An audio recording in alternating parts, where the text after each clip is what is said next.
Hello, Blue Jay fans, and welcome to another night of Raccoon River Conference basketball. Tonight we have the visiting Boone Toreadors here against the Bondurant Farrar Blue Jays. Patrick Meyer with Chad Carlson here on the mic. Chad's going to join us here momentarily. Oh, I'm ready. Oh, he's ready. All right. We are just about to get starting lineups here in-house, but back-to-back nights for the girls' action. So last night they were victorious against the Newton Cardinals. Wrong end team. Newton Cardinals they defeated.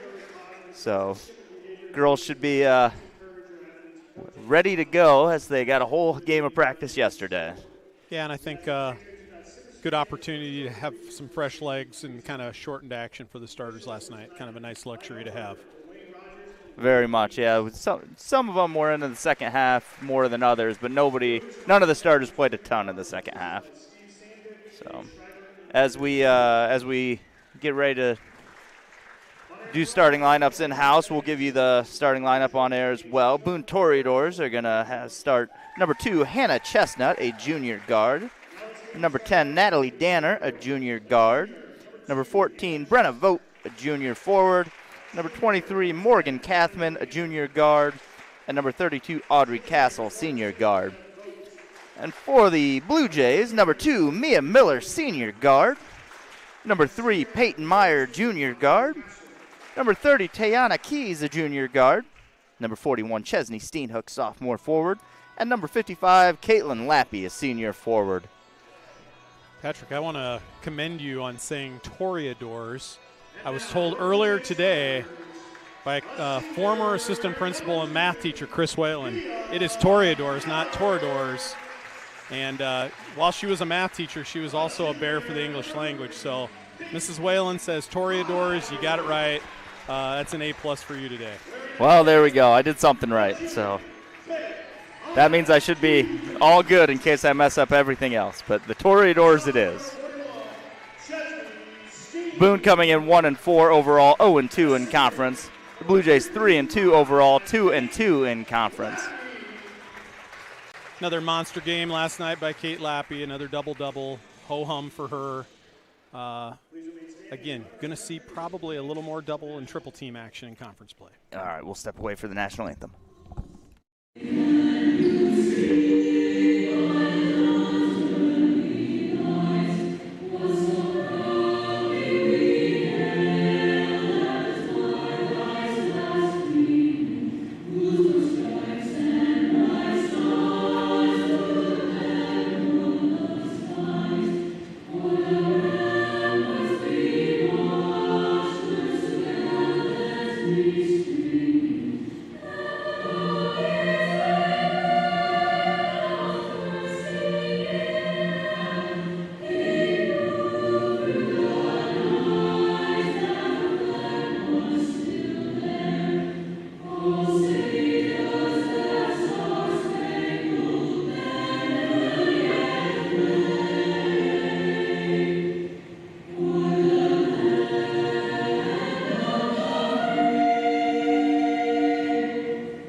From the national anthem, we were talking about Caitlin Lappy's game last night. I pulled up a couple of the leading stats here in 4A for girls, and Caitlin is second in 4A in points per game and first in rebounds per game right now. Mia Miller first in 4A in assists per game. So is that good? I mean, it's early in the season, so I know numbers can be skewed, but 5 games in, I don't know what's better than first and second. Yeah, and I think we knew going into this season the leadership and the statistical numbers were going to rest on those two shoulders, and they've done a great job. Exciting day for Mia Miller today. She signed her letter to attend Dubuque to continue her education in her basketball, and they're getting a great citizen, great person, great student, and a pretty darn good point guard at Dubuque. It's exciting news. I hadn't seen that. Lappy wins the tip against Danner. Pass into Lappy to Steenhook, and that ball is blocked/fouled, so Steenhook will go to the line. Good clean set, good start to the game. You want to avoid those early turnovers. You can't give a knockout punch in the first 30 seconds of the game. Just go be yourself. And Chesney gets to the line and makes her first free throw there. There was a lot of fouls last night. Hopefully a little bit cleaner on the game overall tonight. Second free throw attempt, no good. Little scramble for the ball, and they're going to get Peyton Meyer for the kicked ball. Oh, I'm sorry. That's a loose ball. There's no intent to kick it there. I think Coach Anderson, and I see Mr. Gibson over there with the same face as I just made. So I just had to say it out loud because I can. Because you can. The refs cannot hear you from here. Chestnut to Danner. Danner for a long three. Went for the bank shot. No good. Chestnut chases it down for a rebound. Danner now over to Kathman. Back. Good step by Meyer. Feed down low to Kathman. Back out to Danner. Danner thought about another long three and is then going to end up with the travel. That little man-to-man defense, player-to-player defense for the Bluejays coming out of the gates, and Boone's going to counter with a little bit of three-quarter court, full court pressure here. See if it's a zone. Kind of looks like a 2-2-1. Going to try to trap on the corners. Danner and Chestnut at the top of this. Danner's 5'10", so bring some length to that. Keys in the corner for three. Just off. Ball tipped away. Chestnut comes away with it. Pushing ahead. Danner looks like she's ready to go every time from there. Kathman for three. Off the rim, no good. Miller's going to come away with the rebound. Throws it ahead to Keys. Tayana taking it to the hoop. Layup, no good. Chestnut with another rebound. I like the aggressive take there. Cross court. Kathman with the ball. Chestnut to Vogt. Now down low to Danner. Danner, right-handed hook, no good. Lappy comes away with the rebound. Throws it ahead. Not able to control. Ball out of bounds, and the Toreador is going to bring in a three-pack. It's the right idea. Just got to execute that pass. Take your time. Kate points to herself, acknowledges that, hey, I probably could have done a little something better with the ball, but I like her with the ball on the break, too. I have no issue with that. Big pass ahead to Aaron Aids. Cross court. That was Shannon Jenkins with the shot. No good. Miller comes away with the loose ball rebound. Throws it ahead to Meyer. Meyer looking to go baseline. Tried to get to Lappy, and it is tipped out of bounds, and it's going to stay white ball, much to the disagreement from the Boone bench. Steenhook looking to inbound over to Keys. Tayana to Miller. To Meyer. Meyer pulls up for three. Off the rim. Lappy gets it. Up 2 points. So easy when she does that. I think we've seen that happen before. You got to feel good shooting that three when you know Caitlin Lappy's down there to rebound. Lappy gets the steal, comes away coast to coast. No good on the shot. Miller gets the rebound back to Lappy. Lappy for two. Beautiful job by Mia Miller. Great job with the offensive rebound. Didn't force anything up. Look for her teammate in the lane. Found the person that makes baskets. And now you get your first turnover, or another turnover, I guess, not your first, off that pressure. Trying to beat it by throwing the ball deep and just over the top. And we're going to get a Boone timeout and a full line change here. Their coach is not happy with the way they handled the pressure the last 2 times up and down the floor. So right now it's a battle of pressing teams, and the Blue Jays have the better of it. Rebounds aplenty so far on the missed shots, so we'll see if we can get a little more conversion on the shooting from both sides. Hey, you got to learn 5 new player names now, Patrick. You're kind of in a good rhythm there. And I mean, Audrey Castle, 32, she's already been in. Brenna Vogt, number 14, she's already been in. Addie Tungzovic, number 24, this is her first action. 34, we got Sydney Adams, and then this looks like 23 is Morgan Kathman. She's already been in. This looks like man-to-man pressure here. And Miller going to look to get up court in a hurry. Quick pass to Chesney Steenhook. Steenhook up for 2. Beautiful work by the Dubuque signee there. Castle trying to go quick the other way. Miller steps to her. Vogt now with the ball. Going to drive to the hoop. 2-point shot attempt is partially blocked by Lappy. Steenhook comes away with a rebound. Keys thought about the three. Now up top to Miller. Back to Keys. I'm surprised Tayana hasn't shot either one of those. Third time's a charm. Up and off the rim. No good. Sydney Adams with the rebound. Kathman now trying to get around Steenhook and loses her footing but is able to maintain the dribble. Castle for three. Good.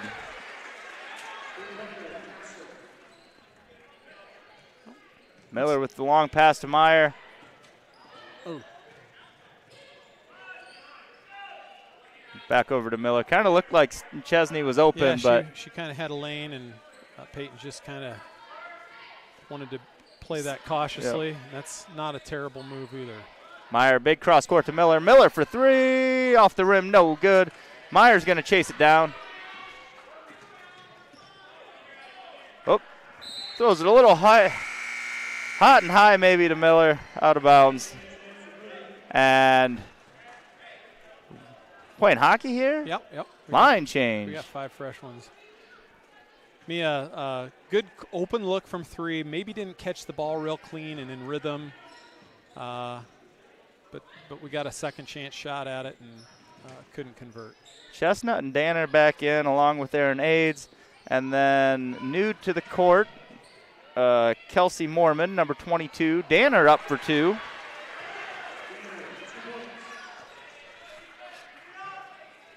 Bringing more of that press, but Meyer's able to get in front of it.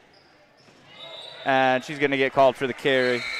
Shannon Jenkins stepped in front of her, and that slowed her down. Now another sub, Emmy Lewis into the game, and Aaron Aids goes one trip down the court, and she's back out.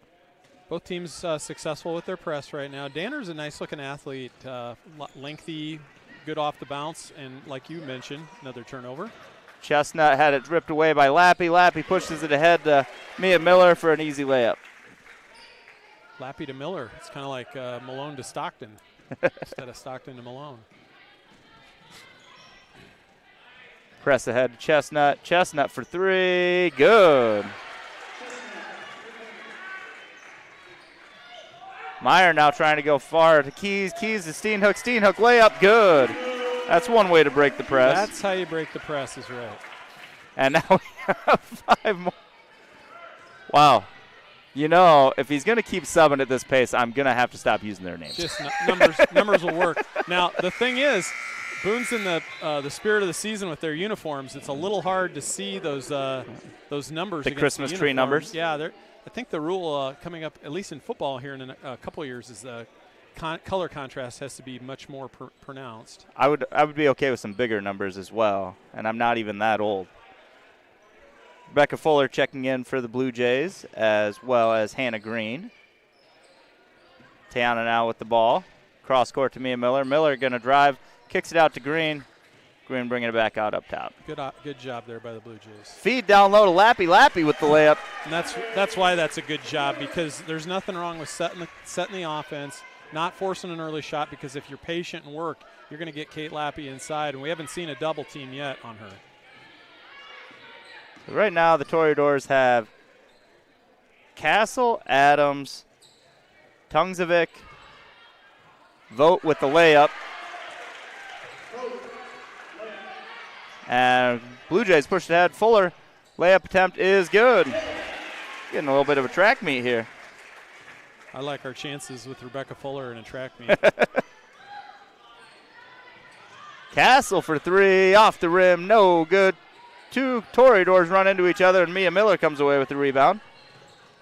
Miller to Lappy, left hand, wow. Good. This is fun basketball. This is a high-level play for both of these teams right now. Maybe not defensively. And Keys had that tipped over to Miller, drops it to Lappy. Lappy going to work her way around, drops it off to Fuller. The layup, no good. Hannah Green went in fighting for the rebound, knocked out by Brenna Vogt. Going to stay Blue Jay ball. Toreadors line change along with Chesney Steenhook and Peyton Meyer coming in for the Blue Jays. Lappy and Keys to the bench. Good fight by Hannah Green to get in there and battle for an offensive rebound, give her team another possession here. Steenhook to Miller. Miller saves it, gets it to Fuller. Fuller Back out to Miller to try and set it up. Steenhook has a definitive size advantage down there if they can get it to her. Tried to drop it to Rebecca Fuller. Maybe a little low. I think those two can probably just play a high ball over top. Big swat attempt. No good. Steenhook comes away with the rebound. Miller whips it ahead to Meyer. And good dump off, blocked by Danner. Miller for three. Off the rim, no good. And Miller comes flying in, takes out two, one on each team. Steenhook's up, and so is Jenkins. Everybody's good, but it is going to be a foul on Mia. I think Mia fouled her own teammate there. I think Chesney Steenhook would say the ball and my face are not supposed to meet like that. But nevertheless, the calls on Mia maybe looked a little out of control there, and that's maybe what drew the foul. Chestnut ahead to Danner. Now Aids drives to the hoop and gets the layup. Meyer now looking long pass to Hannah Green. Green hits Miller cutting. Drops it off to Steenhook, but not able to handle that. Mormon comes away with the steal. Chestnut looking to hustle down court.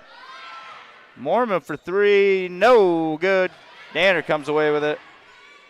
Now Aids for three, no good, and Hannah Green comes away with that one. Toreadors like the three ball, Patrick. They are they've got the green light, the red and green light.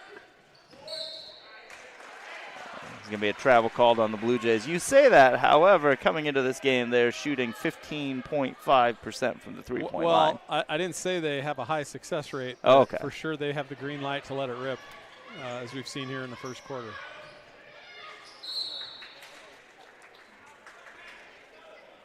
6/10, probably not going to see another shot here. Just want to get the ball in bounds, squeeze it, and get into the second quarter.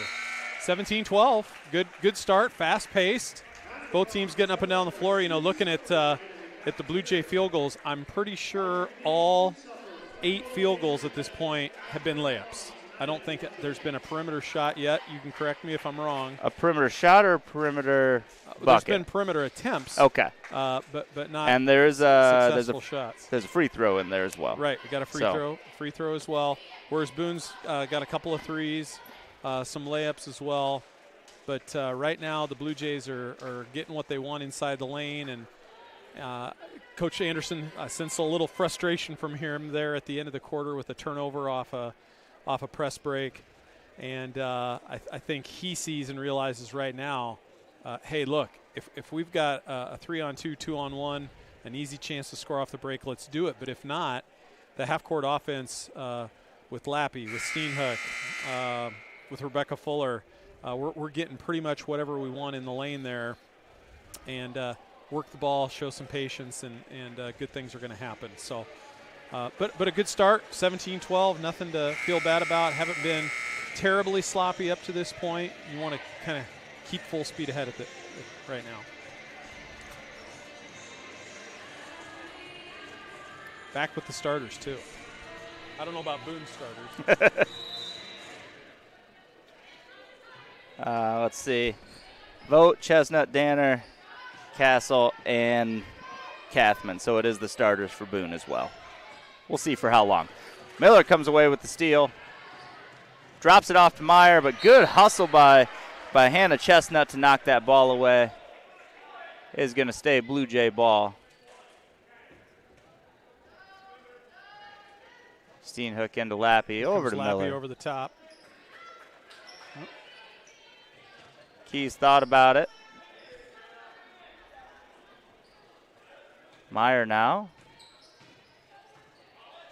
Blue Jays slowing it up a little bit. Steenhook for a long two, no good. Chestnut comes away with it.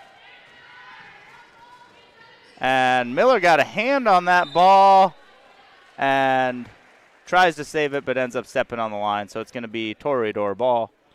That's some crafty play, those sideline interceptions, the steals on the inbound passes that Mia Miller's pretty good at. It's always nice to have a point guard steal you a couple of buckets that way. Toreador's working around the perimeter, and Keys gets a hand on it, knocks it out of bounds. Stays Boone ball. Blue Jays have switched to a 2-3 zone. as the Boone bench was yelling out there. We'll see if they trap a little bit in the corners or on the wings. Chestnut goes high to Danner with some colorful shoes she has. Danner with the ball at the free throw line, trying to get around Lappy. Ooh, did that look like a travel to you? Maybe not. Kathman down, kicks it out to Vogt. Shot no good, Lappy with the rebound. Miller quicks ahead to Meyer. Steenhook has position down low, but she does get the rebound. I thought it was going to be too long. Strong rebound by Chesney. Yes, and you're going to get a blocking call on Brenna Vogt. Absolutely the right call. Vogt got the worst of that, but Kate Lappy definitely had her on her hip pocket and made an aggressive move, drew the foul. Only 2 subs this time. So Chestnut and Danner are going to go out. We're going to have Tungzvik and Emmy Lewis in for the doors. Ooh. Steenhook, baseball pass. Miller wasn't ready for that one. Just kind of one of those unforced errors that you don't want to see, and nobody feels good about that, especially Chesney. See if she can get it back on the defensive end.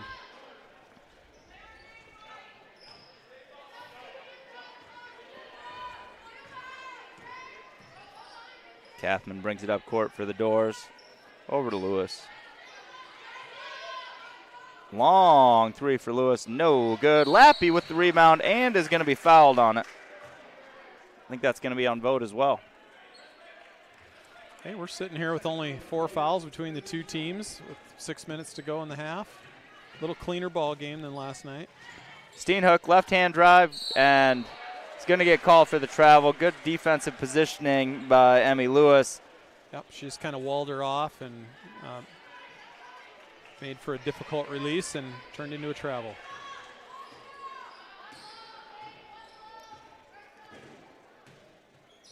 Kathman, 3-point attempt. Good. That was an interesting 2-man game that they had going on there.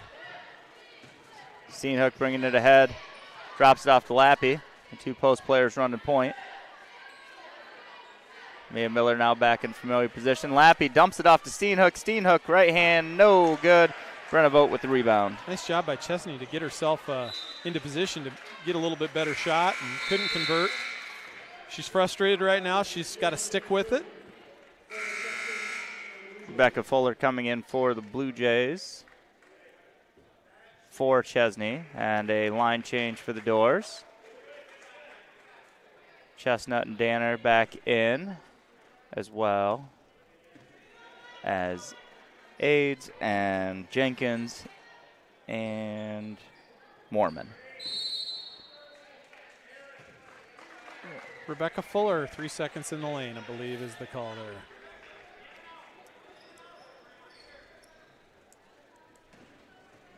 Kind of had some good flow and rhythm to this first quarter, and things have kind of it just shut down. Yeah, and you know what it is? I'm going to tell you what it is right now. Both teams are playing a 2-3 zone now. Meyer tips that away and is able to chase it down and then ties it up. Good hustle play by Peyton Meyer. Little fight to number 3 there too. Good to see that.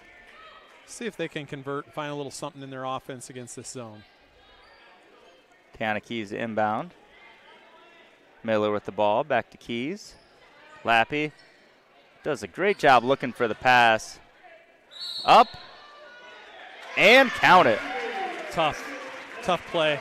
And that is a savvy veteran right there because, I think sometimes you see with younger post players, they get in a little bit of a hurry to get that shot up quick. She just showed patience, let the defense get underneath her again, finished off the shot, drew the layup, and got the one.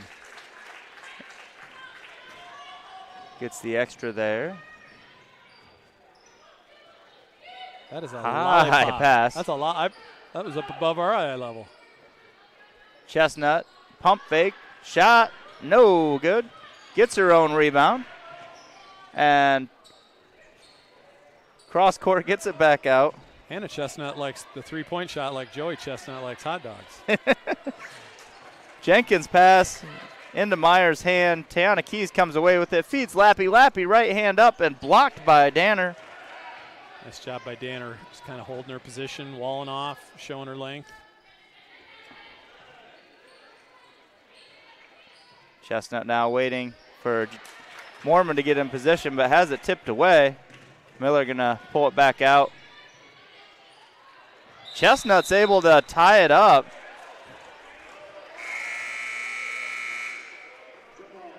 Ooh. Doors line change. Castle in, Tungzovic in. We got a 3-3 score in this quarter. Halfway through it, just like I said, these zone defenses. There's a reason coaches want to switch to them because it does tend to slow the other team down. We saw a good pace in the first quarter. Now with these zones, things have kind of crawled. Brenna Vogt for three, and good. And that right there is how you beat a zone with that three-point shot. Kathman, Vogt, and Adams were the other ones on the court for the Doors. Hannah Green in as well for the Blue Jays. Entry pass to Lappy is not able to be controlled. Out of bounds, going to be Doors ball. It's a good opportunity for the Blue Jays to play against this zone defense. They're going to see more of it. They're going to see people sagging in and collapsing around Kate Lappy. They're going to have to adjust to these types of defenses. No better time than the present to work against one. Kathman over to Vogt. Miller up tight on her now. Back to, we're all over the place. Kathman, Green on her. Less space on those three-point attempts now. Oh, I thought Morgan Kathman was pulling up from 6 feet behind the line. Kathman had a hunch, but didn't go. Vogt swinging around the outside. Kathman now for three. Off the front of the rim. No good. Lappy comes away with the rebound. Here's your fast break. Hannah Green layup and nice. Good. Great job by Mia Miller. Great finish by Hannah Green. Vogt kicks it out. Castle for three. Off the rim and in. Her second three of the game.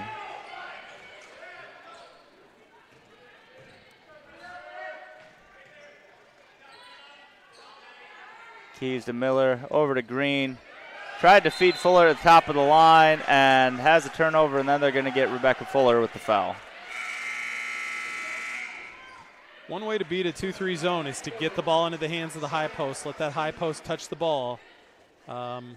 Just a little bit of a struggle right there right now for Rebecca in the high post. And see if they can keep feeding the ball in there and finding some shooters. Danner for a long three off the rim. No good. Hannah Green had it but couldn't control it. Chestnut over to Lewis. Back out to Chestnut. Now Danner, same spot, another long three. Think it missed everything. Good hustle play by Emmy Lewis. Wasn't quite able to get it. Blue Jay ball.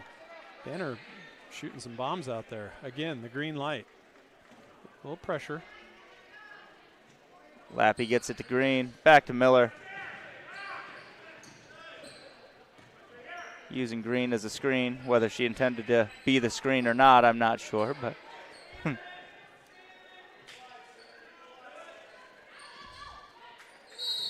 and they're going to get Hannah Green on the step on that one. Yeah, I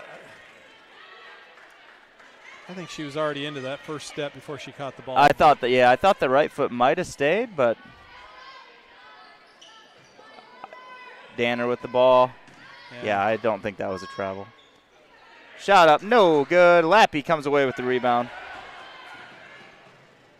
Green feeds Tiana Keys, has it blocked, but they're then going to turn it into a foul. Emmy Lewis on the foul. Doors fans not happy. Well, and I think Tiana's unhappy because the official underneath the basket didn't call it. Yeah. And it looked like they got her across the arms pretty good. And the trail official called a block, so, everybody sees it a little bit differently. It was a slow whistle, which doesn't tend to make anybody happy. Tiana hits her first. Doors bringing in three. Lewis and Mormon and Jenkins to the bench. Vogt, Chestnut, Danner, Castle on the court, along with Kathman. Key's second shot is good. And now Peyton Meyer's going to come in for Tiana. The reward of hitting both free throws is you get to take a break. See the Blue Jays kind of settling into a 7-player rotation right now. You got Rebecca Fuller and Hannah Green coming off the bench to kind of spell their front court and back court mates respectively. Kathman with it over to Chestnut. Chestnut for three, off the back, no good. Rebound up and no good, and Rebecca Fuller gets it that time. Long pass to Hannah Green. Green's gonna be on the line. We're looking for the long pass, maybe a little too much. We were very aggressive with our passes last night as well. Jay's back in a man-to-man defense now. Vote over to Kathman in the corner. Now feeds Danner down low. Danner post move, right hand up and good. Nice move by Danner. I think Lauren Osborne made that same move last night, got called for a travel though. Meyer tied up in the corner. Now Miller's going to have to hustle, and Coach Anderson calls a timeout to avoid a 10-second count. It's a veteran coaching move. And it gets you a chance to set up for a little something with 34 seconds left in the half. I don't know if Coach Anderson will play for one shot at this point. If Boone comes out in a zone, good strategy might be to hold the ball till about the 15-second mark, get into a little half-court set, and not leave Boone a whole lot of time for another possession. But those plans don't always go as planned either. So. Right.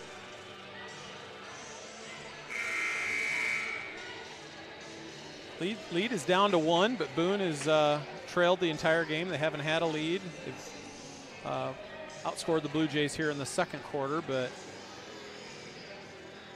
we'll see. They're going to come back with their pressure, put Danner on the ball.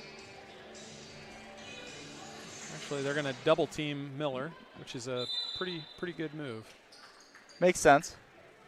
Inbound to Meyer, and they put Chestnut on her, who I get a feeling is probably one of their better defenders, but Chestnut's going to get called for the foul there.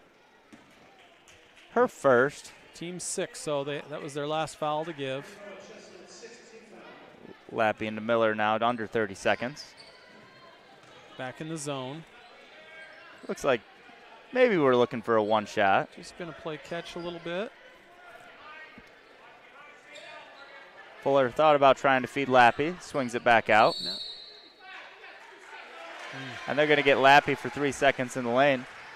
Oh, things that make a coach go bald and get gray hair, as I would be a good example of that. So now 6 seconds on the clock. Kathman with the ball, looking to get to the hoop, throws it up, 2-point attempt, no good. Miller's going to get the rebound and no shot attempt. And that's going to bring us to halftime. Blue Jays 24, Toreadors 23. As we move towards halftime, I don't think we have any entertainment for the halftime of the girls' game. Is that correct that you know of? Not that I'm aware of. All right. So with that, we'll step away for a little bit, and you guys can step away as well. Refill your drinks at the bathrooms, and we'll pick you up right after halftime.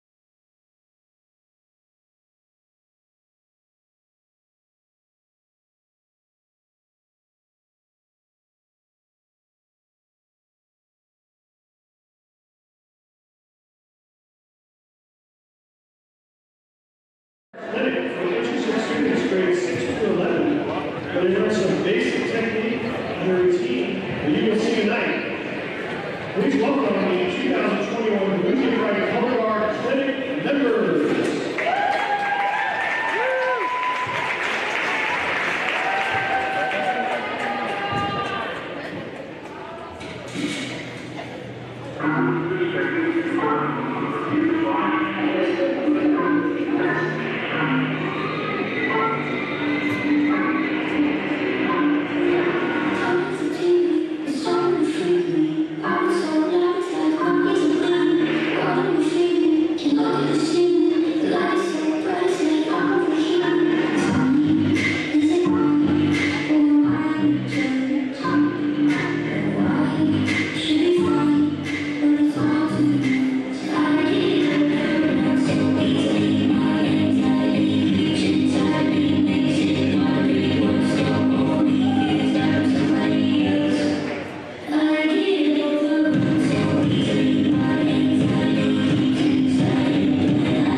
girls varsity action just now.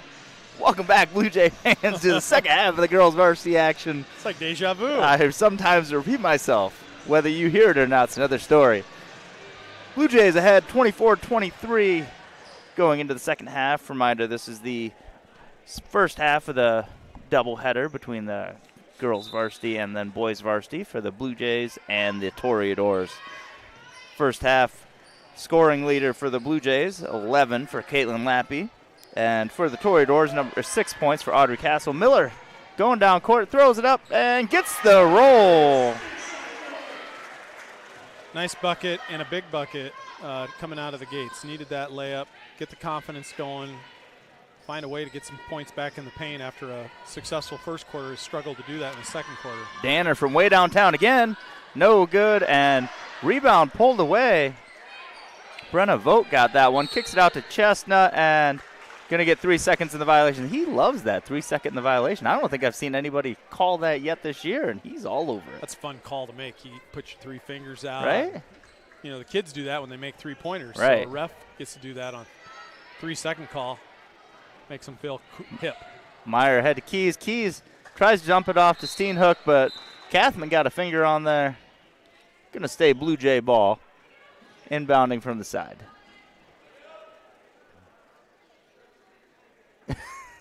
You stay. All right, Steenhook into Miller. Boone back in that 2-3 zone. Gave the Blue Jays a lot of trouble. And Lappy dumps it off to Steenhook. Steenhook had it blocked, but was also fouled by Kathman on that one. Steenhook's going to go to the line for 2. You can see, this is the first one. No good. You can see that was the strategy coming right out of the gates. Is we're gonna go high low. We're gonna get Kate Lappy in the high post. Look for Chesney rolling down low. Good look to start. Second one is good for Chesney. And some points out of it. Kathman bringing it up court and is going to get called for the travel. She disagrees with that call as well.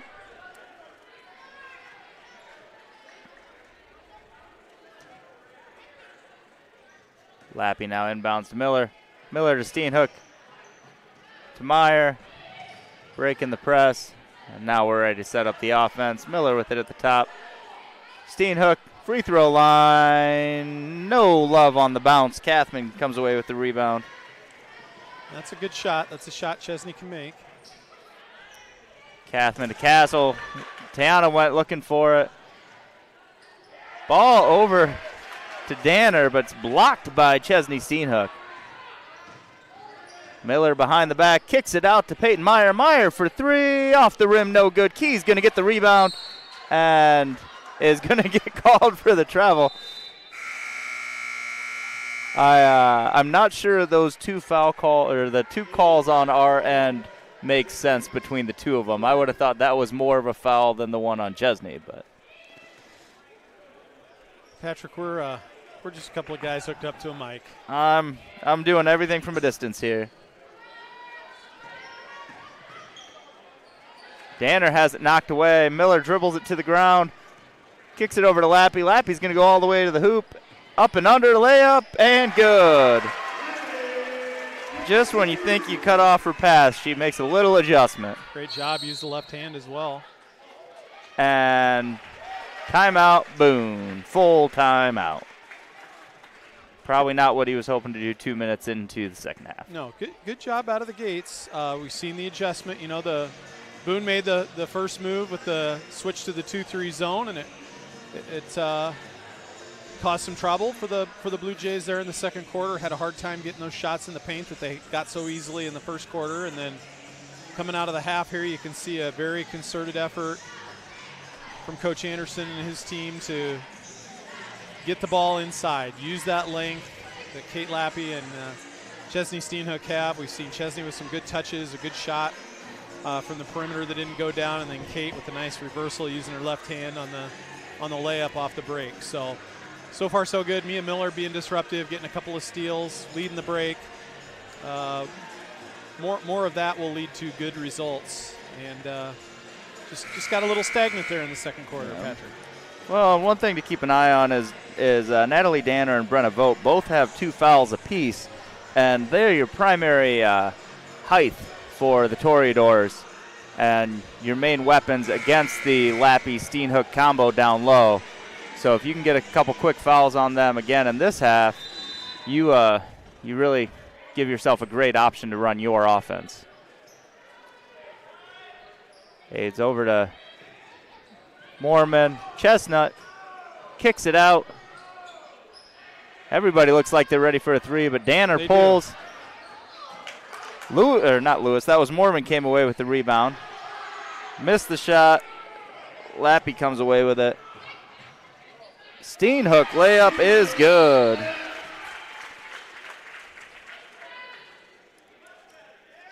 We might have a bench warning. Maybe a technical foul. So did he say nothing? I don't think we have. I don't know why we had the whistle. Okay. Just wanted to stop play and confirm who the individual sitting there was when he pointed at him, I'm guessing. Steenhook going to get called for the foul. No, we got a moving screen on Boone. Oh. On 42, that's Shannon Jenkins, her first foul. Back with the pressure. That is a good way to break that press. Miller coast to coast, tried getting fancy, unnecessarily turned over. Coach probably not super thrilled about that.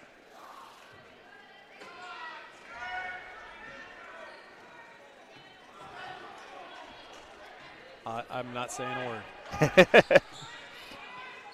Other than coaches don't love that kind of stuff unless it works. Right. Chestnut tried going baseline. Miller tried getting there first and is going to get called for the foul.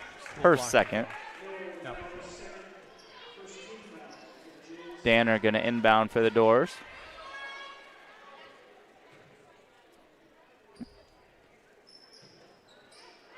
Two players don't even move on the inbound. That's interesting. Age shot, no good.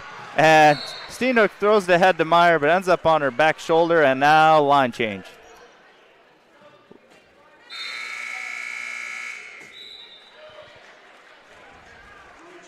All right, so we got Castle Cathman. Seidel just said line Vogt, change for Boone. Lewis, and 24, that is Tungzevik in there for the Doors. Bluejays doing this weird thing with the starting lineup in there, so.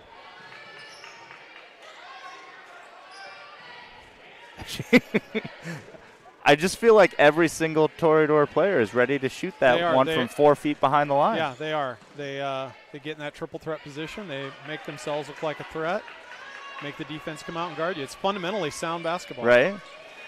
Vogt is going to get called for the travel. Mia Miller goes flying. But they're going to keep pressing. They're going to keep shooting threes. And that's either going to keep them in the game or take them right out of it. Is that the Grinnell College motto? The old, yeah. The old I don't remember. shift. Were they pressed too? I know they were always three-pointers. Press, shot threes. Okay. They were about 45 seconds to a minute and a half at a time at the most. Yeah. Miller feeds Lappy down low, up and good. Good vision, good pass. Good positioning by Kate down underneath to catch the ball and finish that. Cathman is going to get to the hoop. Shot's no good, but they're going to get the foul. And they're going to come back with another line change. That's going to be Meyer's first foul. Yeah, she got a little lax with her defense there. Didn't move her feet. Tried to play with her hands and steal the ball. That is the first point of the second half for the Doors. Yes. So you have Danner and Moorman and Aids and Jenkins on the court for the Doors. Miller throws it ahead, knocked away, but Lappy is the one that comes away with it. Back out to Miller at the top. Thought she was going to use that reverse left-handed layup again. There's just a little bit too much action under there. Meyer's shot is blocked into Lappy's hands. No good. Steenhook Steenhook gets the rebound, is fouled on the floor. So Chestnut and Kathman out. Who was that foul on, did you see? It was on Castle. Mia Miller for 3. That's the first 3, and I think the first shot outside of 10, 12 feet for the Blue Jays tonight. That shot is blocked by Lappy into Steenhook's hands. Miller now setting up the offense. Into Lappy. Lots of people down there. Gets the shot up. No good. Going to be a foul on 22. That's Kelsey Moorman. Her first foul. Lappy will go to the line. So, hey, some really good adjustments by Coach Anderson and his staff here. I don't want to give him all the credit, but whatever they've done here to just kind of slow their pace a little bit, work to get the ball inside, look for Kate Lappy, get the ball in the high post. It has been a good adjustment, and it's paid some dividends on the scoreboard. They've kind of stretched out this 1-point lead to 12 now. Lappy misses both. That's a rarity for sure. Chestnut throws it ahead to Aids. Cross court, blocked by Caitlin Lappy. Might be taking out some anger from that free throw. 3-on-1, she goes to the hoop and draws another foul. I look like Magic Johnson. Block on one end, lead the break, make the move. Just needed to finish that off. Great job by Kate. That was a second quick foul on Kelsey Moorman. Lappy's first shot up and good. Line change.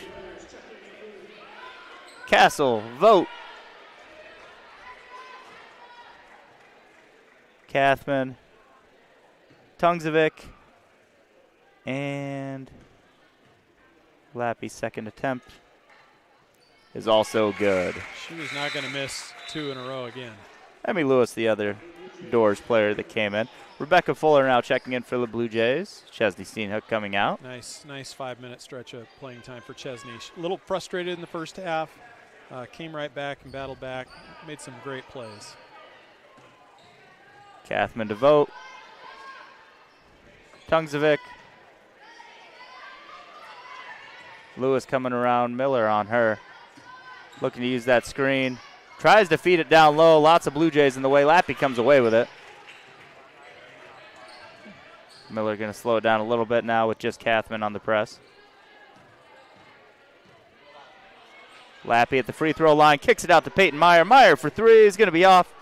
Rebecca Fuller with the rebound. Right back up and good. Yeah. More real solid offense there. Castle for 3. Off the rim, no good. Brenna Vogt going to chase it down. Lewis at the top. His 3-point shots lead to long rebounds too and tend to be the advantage of the offense. Tungzovic over to Vogt. Back to Tungzovic. Long 2, no good. Miller comes away with it. Long pass to Hannah Green, who feeds Lappy down low. Lappy pump fake, does not get the roll, gets the rebound, does not get the bucket that time either. Fuller saves it and has to throw it away.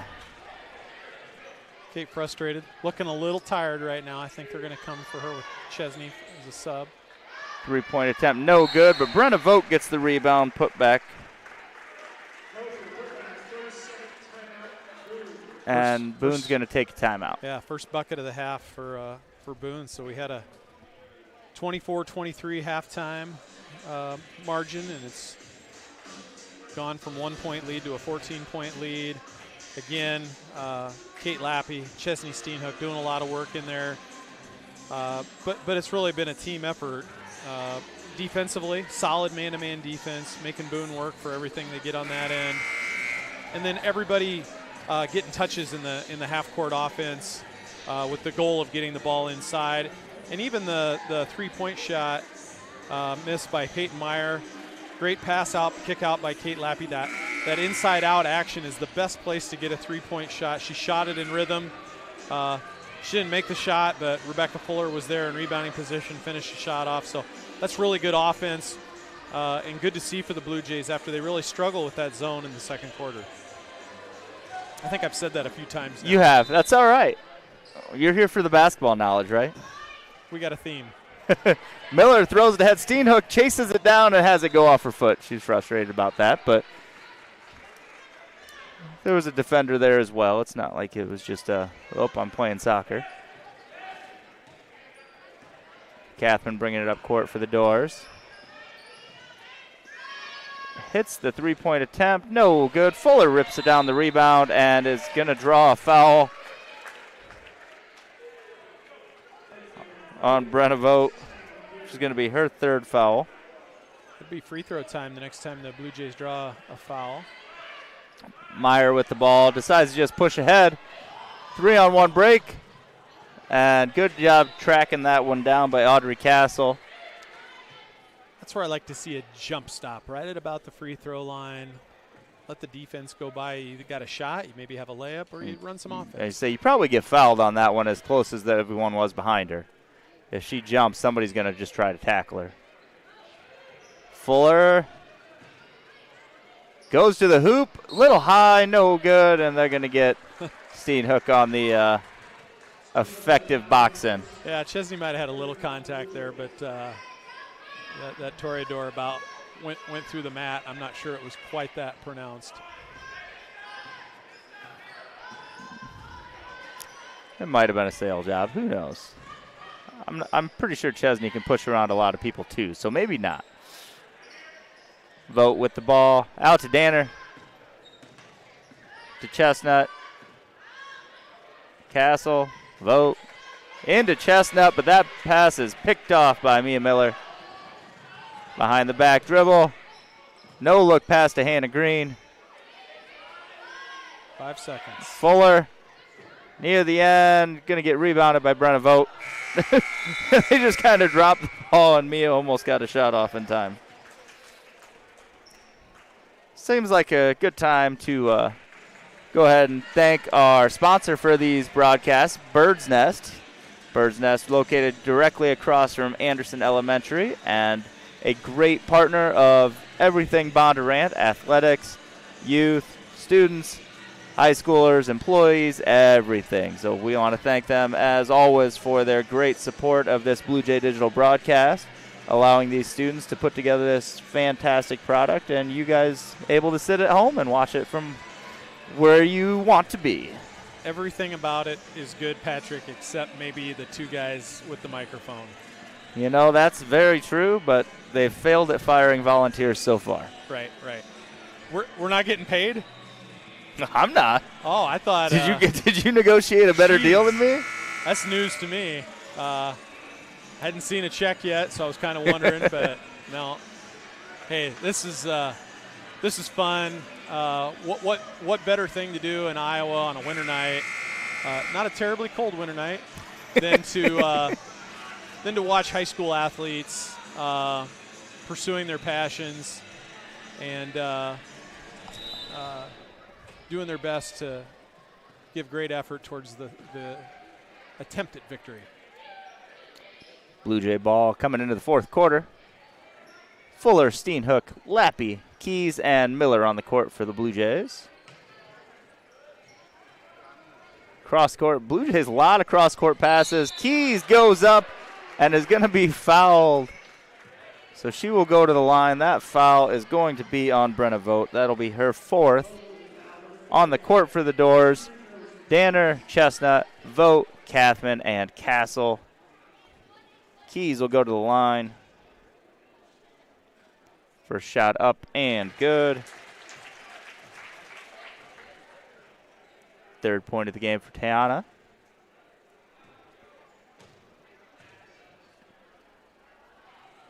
Second one off the rim, but gets her own rebound. Miller to Lappy. Lappy thought about the three. And official over here is saying jump ball. 1-and-1. Oh. 1-and-1. Gotcha. That makes more sense.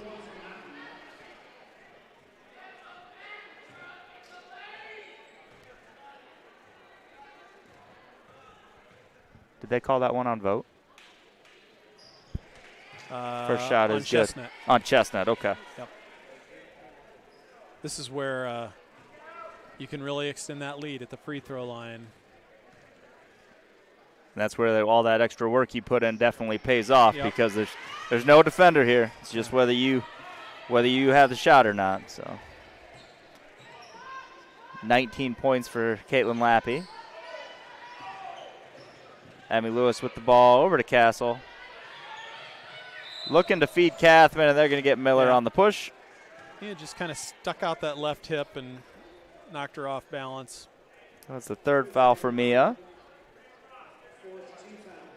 And on the opposite side of things, that's the fourth team foul for the Blue Jays, and they want to avoid putting Boone in the bonus. That inbound pass is off Miller, then off Fuller. Retained by the Doors. Kathman with the ball. Lewis looking to get around Caitlin Lappy. Throws it up. They're going to get Lappy with the foul. Yeah, She's going to go to, Emmy Lewis is going to go to the line for 2. Bit of a bailout. Yeah. And again, you don't want to put a team trailing by double digits in the fourth quarter at the free throw line. It's stopping the quarter or stopping the clock to get points is the last thing you want to do when you have that type of a lead.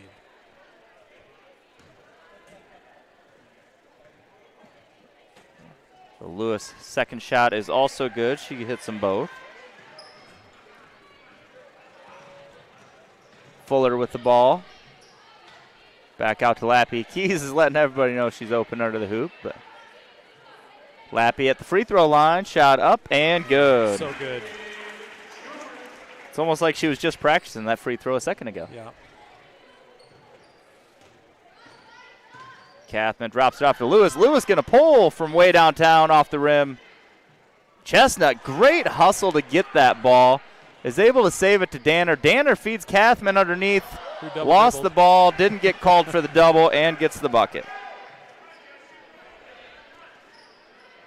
Pass ahead to Keys. Tayana going to dribble in. Feeds Fuller underneath. Fuller up and good. Kathman tried drawing a charge, but was no success on that. There's that ability to finish that Coach Anderson was talking about with Rebecca Fuller. Just having another player that can do that. Tayana's going to get a cheap foul there, reaching in. Tayana doesn't like the call. She had good position. She just kind of got that hand in the cookie jar a little bit, and you're going to get caught by a good officiating crew when you do that. Peyton Meyer coming back into the game. Rebecca Fuller out. Yeah, and a good hand for Rebecca Fuller. Good work by her inside. Toreadors right now have Castle, Vogt, Lewis. Ball into Castle. Kathman and Adams on the court. Meyer's shot is blocked by Lewis, out of bounds, going to stay Blue Jay ball. Good active hands there. Steenhook to inbound. And went for Tayana, knocked out of bounds by Sydney Adams, so now it'll be inbounded from the side.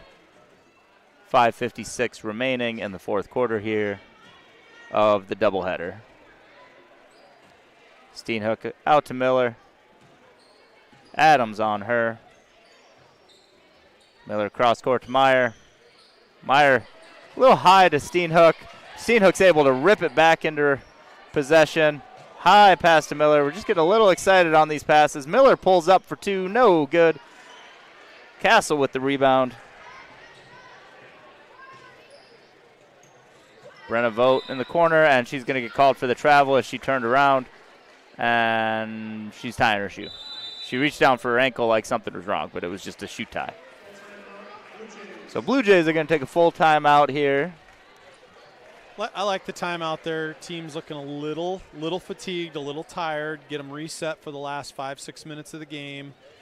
Maybe drop a little something on the offensive end to get a bucket, extend that lead out to 19, and then you can kind of not necessarily coast in, but you know you're going to have all the offense you're probably going to need. Now you just can focus on the defensive end, get the girls some water, get them refreshed, and get them back out there. checking in for very limited action in sports outside of Bondurant because obviously this is the only thing you care about. But Steph Curry did set the record for three-pointers tonight. Is he a high school player? He was. Oh, okay.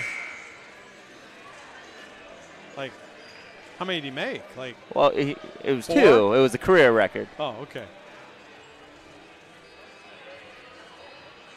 Sometimes my phone likes to give me breaking updates. Yeah, I don't really pay that close of attention, but that guy's Steph Curry is pretty good, I think. Different universe, kind of good. Kind of like you, right? I'm not sure what I'm really good at, Patrick. That's okay. I haven't found mine either. Keys to Miller. 5:30 on the clock. Miller cross court to Meyer. Tipped away. Aaron Aids knocks that one out of bounds. Going to stay Blue Jay ball.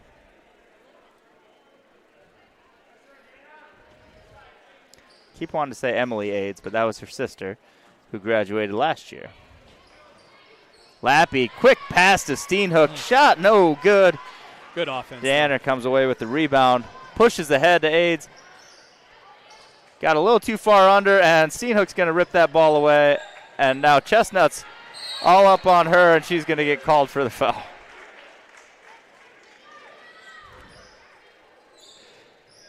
Getting a little scrappy. Chestnut's third foul. Steenhook to the line with the 1-and-1. Next one will be double bonus.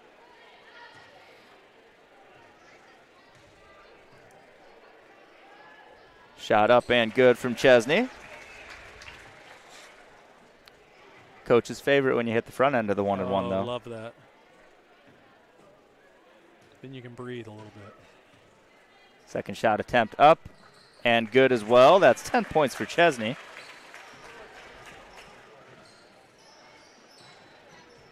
Danner. Oh, thought she was pulling it again. Aids, Chestnut, Danner. Mormon, long shot, no good from Danner. Rebound into Chestnut's hand. Dumps off to Mormon, no good. Gets the rebound. Chestnut's everywhere. She's scrappy. Shannon Jenkins with the rebound. Aids with the shot, no good, and gonna get Mia Miller on the loose ball foul. Yeah. That's her second one like that, where it's like she's got to be a little bit like, that's what you get me on. That's again. As a coach, you can live with a hustle play that turns into a foul like that. That is the fourth foul of the game for Mia Miller. Aids to the line for a 1-and-1. First one is no good. Steenhook gets the rebound. Mia signaled to the bench with her hand out like, do not take me out of this game. Meyer with the 2-point bucket. Nothing wrong with getting the ball into Caitlin Lappy's hands on the break.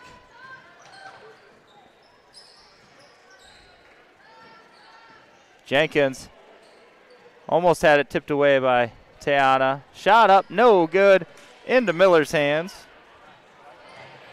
A little aggressively thrown up there and tipped away into Danner's hands now. Danner running the court. Going to kick it out. Mormon tries to feed Aids, gets it into Miller's hands, and they're gonna call Mia Miller for her fifth foul. No, I think they're calling the. He pointed at Mia. Okay. All right. He gave her the point. You're shooting. Okay. I was gonna question how that could have been on Mia, but so that'll be on Erin Aids, her first foul. Mia to the line. First one, no good. Line change. Castle, Vogt, Lewis, Kathman, and Adams in for the doors. Mia getting everybody set defensively before she shoots the free throw successfully. Shot up and good. Hits the second one of the line. Big pass ahead from Kathman. Off Adams' hands. Out of bounds. Going to be a Blue Jay ball.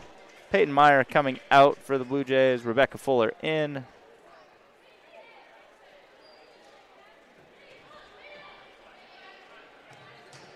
Lappy into Steenhook. Steenhook pushing ahead. Gets it up to Miller. 3:30 on the clock here. Lappy for three. No good. You know what that, oh, never mind. For some reason, I was thinking she was still perfect from the free throw line, but that is not true. That ball, I think, I actually think that was wrong. Didn't it bounce off Chesney's foot? I thought it was off the Toreadors. Okay.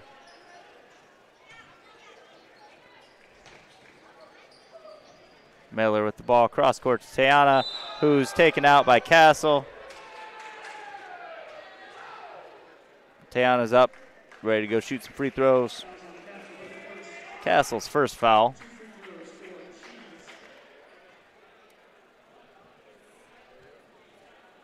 Keys will go to the line for two.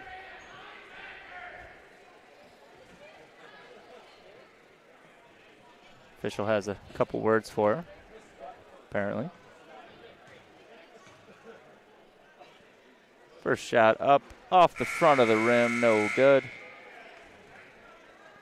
Blue Jays going to bring in some subs. Green, Osborne, Dearden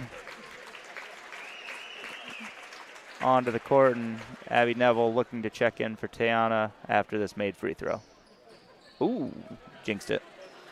Trying to talk it into existence. You tried. Catherine bringing it up court. Kicks it out. Three-point attempt. No good. Loose ball. Foul. Annika Dearden.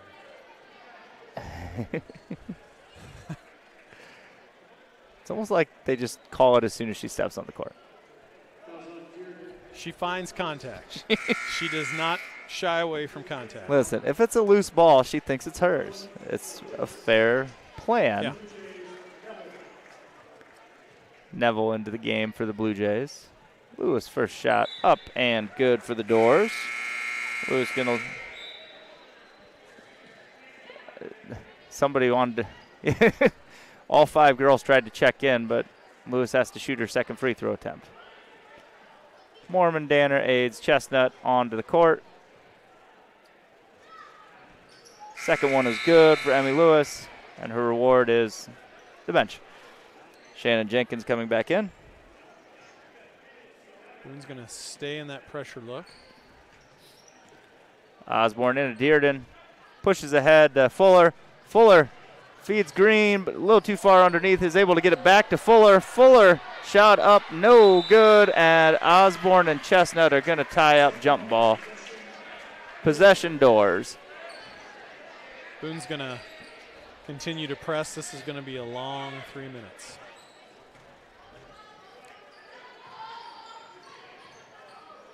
Mormon to Jenkins.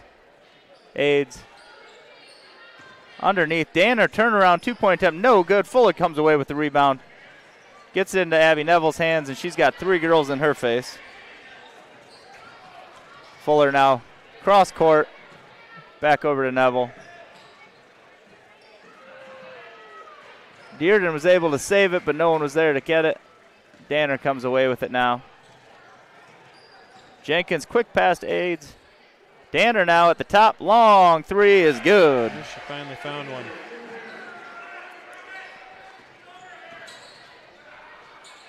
Danner is able to knock that one away. Layup attempt is good. 5 quick points for Danner and a timeout for the Blue Jays. Minute 53 remaining in the game. Blue Jays 15-point lead. So I'm going to say it. Coach Anderson with a 22, 23-point lead, pulls his starters out.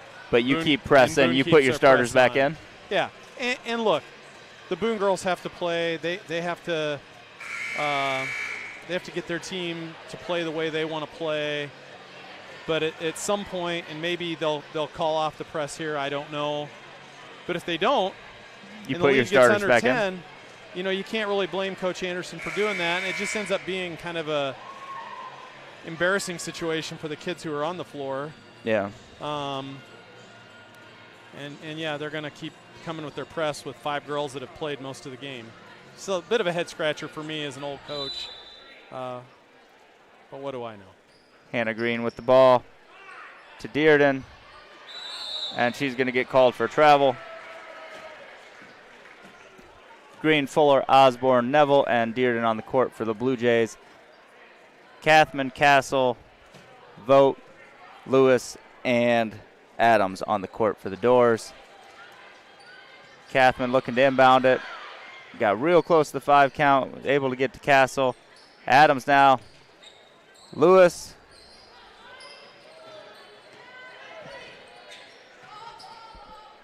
Three-point attempt from Adams. No good. Hannah Green gets the rebound.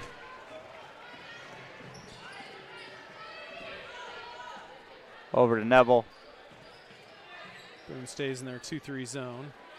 Fuller now in the corner with it. Going baseline. Has it knocked away by Sydney Adams. Going to stay Blue Jay ball. 2 more starters back into the game for the Doors. That's Danner and Chestnut.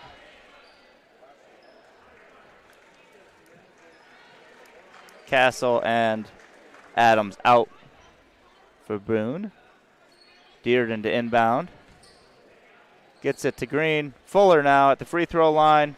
And Chestnut's able to take that ball just a little bit sloppy with it. Neville then is able to intercept that pass. More like ping pong at this point, back and forth. Neville tried to get to Green. Ends up in Catherine's hands. Hits Chestnut, cut into the basket. Layup attempt, no good. Tie up Green and Lewis. Going to be a Boone ball. Coach Anderson calling for the press break. Neville in the corner. Back to Dearden, and travels on that one. 49 seconds remaining in this game. Blue Jays with a 15-point lead. And Boone's not going to – they're not going to rattle off 15 points in the last 48 seconds. No, that's – and they're playing to the wire, but, again, it's just a bit of a head-scratcher for me. As we near the end of this game, reminder, we do have a boys varsity game coming up after this. Emmy Lewis for a long 3 off the rim, no good. Rebecca Fuller with the rebound. Fuller out to Green. She got between the 2 free throw lines and 3 dribbles. She's quick. Gazelle. Dearden cross court to Green. 20 seconds. Dearden is going to get called for another travel. Just getting that quick little hop step in there. Yep, and just 2 feet moving before the ball goes down. Kathman with the ball. Kathman 3-point attempt. Off the rim, no good. Osborne rips it ahead. Fuller comes away with the rebound to Dearden. Dearden layup. I think it counted if it went, but it did not. And that's going to bring us to the end of the ball game. Blue Jays 52, Toreadors 37. A little quick math. It looks like Lappy finished with 21 points. 10 for Chesney Steenhook. 3 for Tayana Keys. 6 for Rebecca Fuller. 2 for Hannah Green. 2 for Peyton Meyer. 8 for Mia Miller. Super unofficial on rebounds, even more so than the points, but 7 rebounds for Mia Miller, 6 for Rebecca Fuller, 6 for Chesney Steenhook, and 9 for Caitlin Lappy. Toreadors were led in scoring with 9 by Danner, 7 by Brenna Vogt, 6 by Morgan Kathman and Audrey Castle. We do need to go with a Legacy Bank player of the game, and this one's going to go to Mia Miller, floor general, putting in 8 points as well as the 7 rebounds from a point guard is a pretty high number. I have no idea how many assists, but there was at least 4 or 5 great entry pass assists to Lappy, and I know that number's higher. So we're going to go ahead and go with Mia Miller as the Legacy Bank player of the game. Legacy Bank building legacies one customer at a time. Really, you could go with Kate Lappy in any given game probably for player of the game. She had another excellent performance tonight, but Mia Miller, kind of her day. Signs are intent to go to University of Dubuque. See the head coach from Dubuque here in the stands tonight. Sometimes when that happens, you might tighten up or show a little nerves, but she just she played through all that. And to your point, unofficially 7 rebounds, but the 8 points we're pretty confident of. Probably close to double digits on assists, kind of pushing that triple-double territory. We're not usually low on our, or we're not usually high. We're usually low on our other stats. We're bound to miss one rather than be generous. So I think Mia's a great selection for this. And again, and you could make an argument for someone like Chesney too, who had double-digit scoring, but there's only one. Right, and here's the thing that stuck out for me in this game about Mia. It was a little thing, maybe a lot of people didn't notice. Late in the game, she's shooting 2 free throws. Boone brings their line change in between the 2 free throws, and she steps off the line and she's pointing to her teammates to make sure that they're all matched up before she had the official throw her the ball for her second try.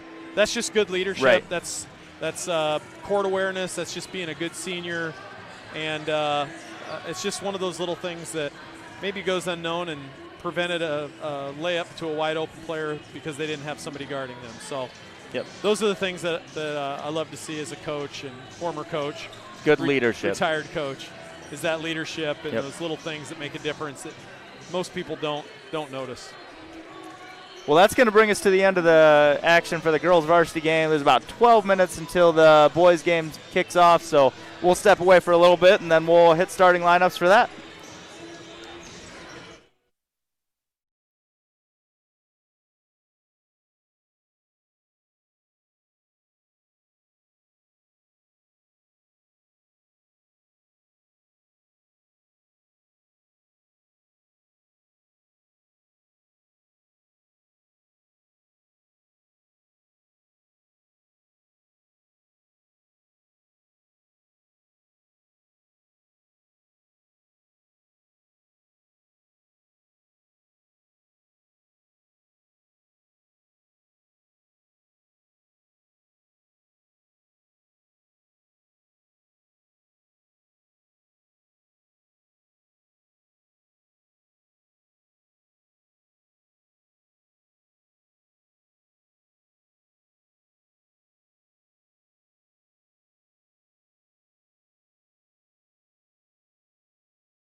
Are you sure?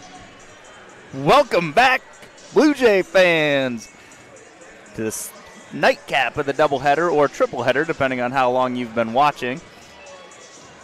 This third game is the Varsity boys Bondurant Ferrara Blue Jays versus the visiting Boone Toreadors.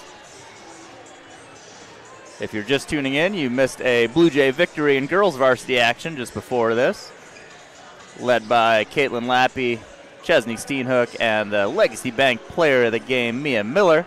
Stay tuned after this game, and there will also be a Legacy Bank player of the game. Legacy Bank building legacies one customer at a time. Also, special thank you to our sponsor for this broadcast, as well as all basketball broadcasts, Bird's Nest, located here in Bondurant across from Anderson Elementary, helping develop the youth of this great town, as well as the high schoolers as employees, and many, many other ways that they do beneficial things for our community. So thanks, Bird's Nest, for your continued sponsorship of Blue Jay Digital streams of the Bondurant Ferrara Athletics. Patrick Meyer here with Chad Carlson again for the varsity action. How you doing, Chad? Doing great. Excited about this game. I think all of us that watched the boys play Friday night at Adel have been waiting for this moment. Disappointing loss, maybe not a great four-quarter effort for the boys, and an opportunity to come out and really get after it in front of what's turning out to be a pretty good-looking home crowd. Yeah, it's really filling in over there in the student section too, so that's great. We got some tall people in front of us, so we'll have to keep an eye on them. Starting lineups for the visiting Boone Toreadors is going to be number 2, junior guard Jake Judge. Number 30, senior guard Evan Bain. Number 32, junior guard Nathaniel Winter. Number 34, senior forward Jayden Poole. And number 42, senior forward Aiden Silbaugh. For your Blue Jays, starting lineup is going to be number 3, senior guard Trey McDowell. Number 4, junior forward Colby Collison. Number 5, senior guard Nolan Meyer. Number 10, junior guard Jackson Freed. And number 33, senior center Toby Bergeron. Blue Jays coming into this game 2-1 overall, both conference games. Toreadors coming in 1-2 overall, 0-2 in conference. Their victory over Perry earlier in the year. Talked to Coach Evans a little before the game, and last year they split a couple of games with Boone. One here in Bondurant, lost up on the road in Boone, tough place to play. And in his estimation, the difference up in Boone was Boone switched to a 2-3 zone. We talked about the impact of that in the girls' game. And that's exactly what happened up in Boone last year. Got out to an early 24 points and then scored only 24 points the rest of the game after Boone switched to the zone. So fully expecting that same 2-3 zone tonight. The Blue Jays can get out, make some plays athletically. I think you're going to see some pressure defense from them, some three-quarter court zone pressure. Use their length, get some early layups, and look to score against that zone. Should be a fun, exciting game, and I think you're going to see a full four-quarter effort tonight. Yeah, definitely should be an exciting back-and-forth pace. The girls' game really started out that way, and we'll see if the boys' action can maintain that as well. A lot of times when you get that press in the boys' game, you also get to see a few dunks thrown down. We'll see if anybody has that in them over here. Both teams have several tall, athletic-looking individuals. We'll see if they can get all the way up there. Been a few years since we've actually seen the kids throwing them down here in the Blue Jay gym, or at least by a Blue Jay. You might know the last one that I'm thinking of throwing them down. Riley Prusman? There might have been somebody in between there. Oh, okay. Some John kid. Yeah. Jackson Freed going to go for the tip against Winter. Ball drops. 3 bounces, and then Colby Collison gets the tip. There's Boone in that 2-3 zone. Winter at the top of that. Freed from way downtown. No good. Collison tried to chase it down. Threw it off Bain, but their Boone bench wanted to say Colby was out of bounds, but nobody saw that. Colby able to save it off Bain's foot. Blue Jay inbound from the corner. Meyer gets it into McDowell. Meyer back with it. McDowell at the top. Same zone offensive look that the girls showed, trying to get some high post touches. Got Berggren flashing in there. McDowell for three. Off the rim, no good. Berggren had a hand on it, but it's taken away by Jayden Poole for a rebound. Now Judge bringing it up court. Silva and Poole at the top of the line, and they're going to get an offensive foul on Jake Judge.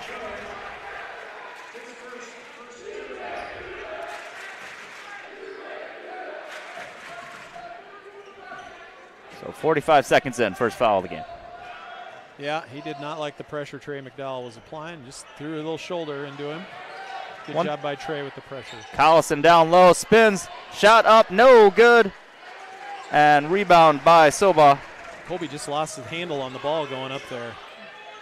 Winter, if I recall right, he doesn't hesitate to pull up from that deep three very often either.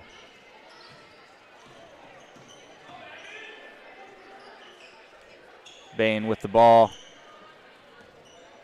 Silva back over to Bain, looking to get to the hoop on Collison. Gets the up and under roll. Good shot.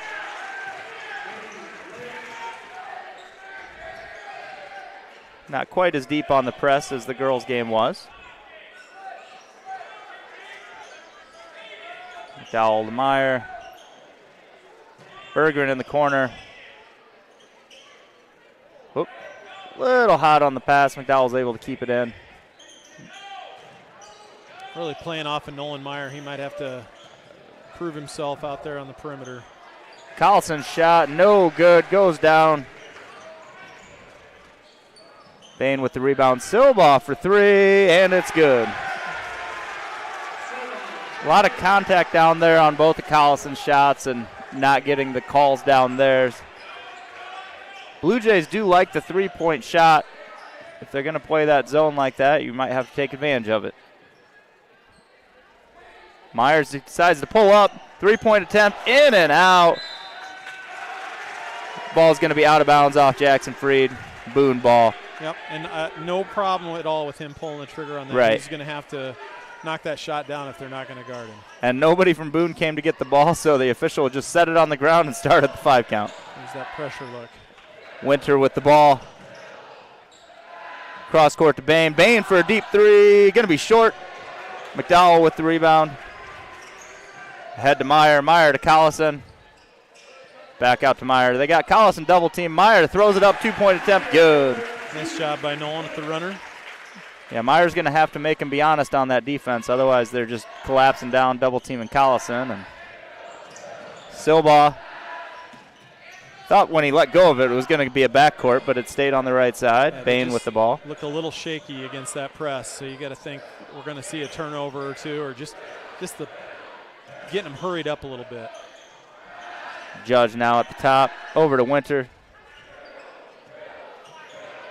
Looking to use that screen. Gets the other way. Left hand layup. No good. Everything but the bucket. Collison to Berggren. Free throw line. Freed underneath. Has it knocked away by Silva. Out of bounds. Going to stay Blue Jay ball. Job by Jackson Freed. He just couldn't quite clear off that last defender to free himself up for a layup. Meyer, the inbounder. Freed for three. Long, no good. Jayden Poole with the rebound.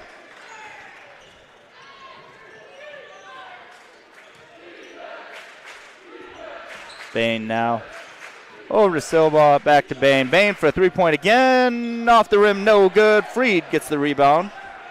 2 Blue Jays fighting for it. Freed comes away with it. Collison back out to Meyer. To Freed. Meyer, Freed for three. In and out. The rim is not liking the Blue Jays yet. Nathaniel Winter with the rebound. Blue Jays shoot 40% from three so far this year, so uncharacteristic percentage right now. That tends to even itself out over time. I don't think you're going to see them stop shooting the three. Poole over to Bain. Bain looking to get to the hoop. Nowhere to go with it. Back out to Winter at the top. Bain to Silva. Silva is going to get a charge. Nolan Meyer steps underneath that fantastically. Going to wave that basket off. And, you know, college or the NBA, that'd be that restricted line, and that'd be a bucket and probably a blocking call. But, hey, it's high school ball, and a nice job there to draw the charge. Titus Cram going to come in. Nolan Meyer to the bench. Titus had a big three late in that game at Adel, so maybe he's feeling confident out there, and maybe he's the guy that can pull. And definitely a kid that can rebound with the tall guys down low. Good cut past McDowell to Freed. Freed for two. Good vision on that pass, and good bucket from Jackson. That's kind of a staple of the Bondurant for our offense against zone, is that high-low look. The kid you were talking about earlier, John Carlson, that's a play that he often would catch that high post speed from Seth Fuller or Tanner Badir and turn it into a rim rattler. And I think Jackson Freed's at the point where we're going to start seeing him throw some of those down too. But that's the high-low look. It's really hard for that middle guy in the bottom part of that 2-3 zone to cover the high post and then account for that guy flashing to the basket. So good look right there. We're going to need to see some more of that. And then knock down a couple of those three-point shots. That should really maybe soften this zone up a little bit. Boone with the starters still in. Judge, Winter, Bain, Silva, and Poole for the Blue Jays. Freed, Berggren, Cram, Collison, and McDowell. Bain pump fake drive to the hoop. Looking for a pass now to Judge. Back to Bain. And they're going to call Cram on the foul. Don't see Titus complain very often. No. He's not very happy with that call. And no, and I'm not entirely sure what they... Maybe Bain might have got him a little bit on his hip pocket, and that's where he got the benefit of the doubt on the call. Everett White into the game for the Blue Jays. Bain drives to the hoop, kicks it out. Silva for three. No good. Titus Cram with the rebound. Cram sees the lane, has it tipped away by Silva. Now Winter driving over to Bain, back to Winter.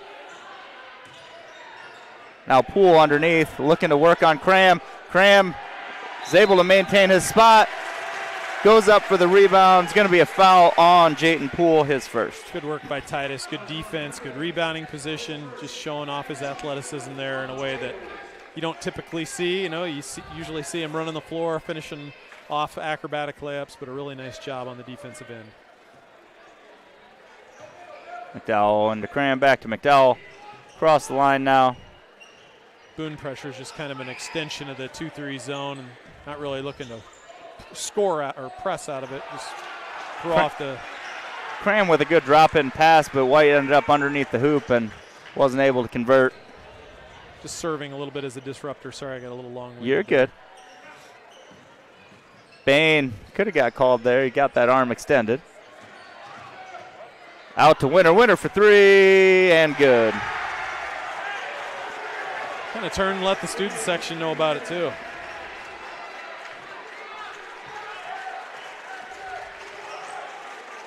It's the Boone version of J-Bo. Freed three is off. Rebound by Silva.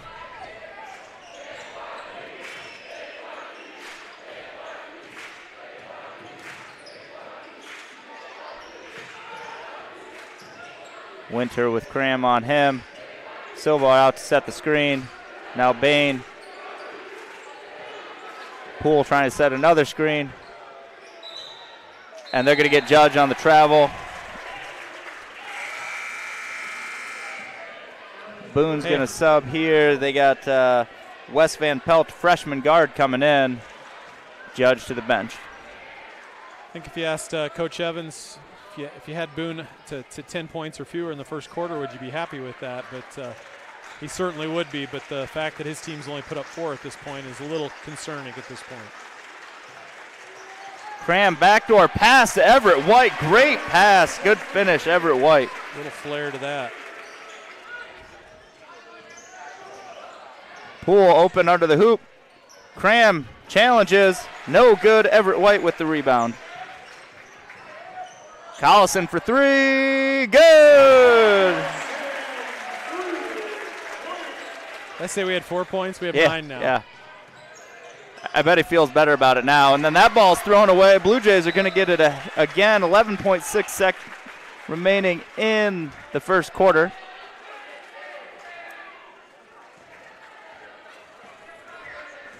See what they run here. Something for Collison. McDowell keeps that plant foot. Collison, 3.2. White for a long two. No good. That's going to end the period. Jaden Poole with the rebound. So after one, Blue Jays 9, Doors 8. Yeah. Slow start for the offense coming out of it. You know, we talked about that 2-3 zone. Again, probably if you watch these 2 games that we've watched tonight, you'd walk away as a coach saying, I'm going to be a 2-3 zone coach. Blue Jay defense in a man-to-man doing a nice job holding Boone to 8. And I think that's really the thing that goes with you all the time is if you play with great defensive effort, even if the offense is struggling, hasn't quite figured out the Boone zone, you still are going to keep yourself in the game with great defense. Blue Jays have done that, given up a couple of long threes, but nothing easy inside. Titus Cram with a couple of nice contests there towards the end of the first quarter. And looking at a 9-8 lead right now. And see if we can turn that offense up a little bit, make some adjustments here in the first quarter huddle. Right now, the Jays probably 1 for 7, 1 for 8 from 3. Does that sound about right? Yeah, I would say I'm counting at least 6 or 7 misses. Yeah, probably, so, I mean, probably 1 for 8. You know, you're talking, 16%, 20% from 3.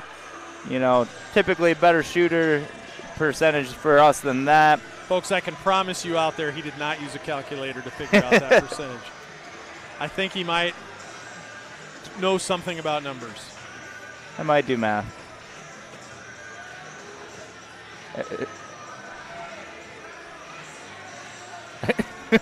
And we're having a little delay because Titus's jersey is apparently not tucked in quite enough. Now it's up.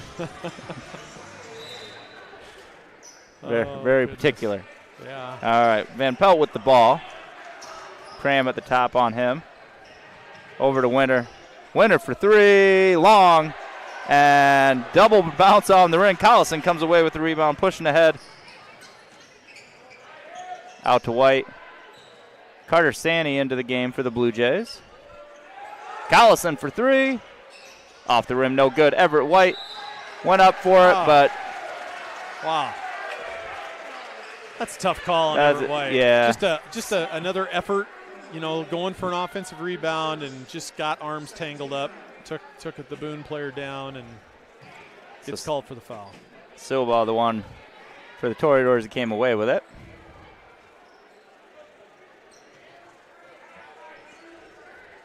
Bain into Silva. Carter Sanney in front of that press with the deflection. See if he can use his length to create some problems out there for the Toreadors. Bain feeds underneath the Winter. Silva for 3. No good. Everett White with the rebound. Cram driving to the hoop. Up and good. Wow. Titus doesn't play quite as aggressive scoring-wise on basketball. Probably most of the time. If you watch him in football, he's not near as aggressive offensively in basketball. There, he just saw a lane, and he was getting to the hoop no matter what. That was a 30-yard touchdown run right there. Yeah. Carter Sanney, rebound, no good. Gets a rebound again. Good hustle by Carter Sanney. Meyer back over to Sanney. To Meyer at the top. Sanney to White. Back to Sanney. Sanney's going to pull for 3. Off the rim, no good. Cram gets the rebound. High off the backboard, no good. White with the rebound, no good. Collison's going to go ahead and finish that one. Yeah, Blue Jays just playing ping pong off the backboard there. And that right there is why our rebound stats are never official. Yeah. Silbaugh feeds Poole underneath. Poole, good turnaround, 2-point bucket.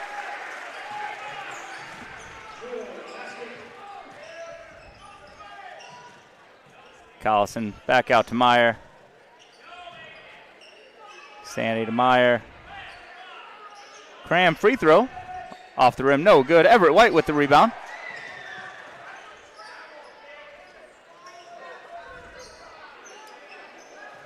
Meyer had it blocked. White gets the rebound. Up, no good, but is going to be fouled. You know, in the last minute and a half, Everett White's made 4 or 5 great effort plays.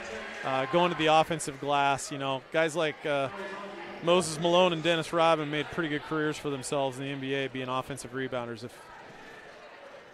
Wes Van Pelt gets called for the foul there. First shot, no good. Yeah. Jake Judge coming in, as well as Gino Buell for the Toreadors, and Poole to the bench along with Van Pelt.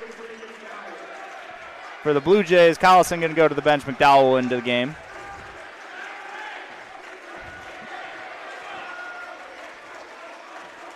Second shot for White is going to be good.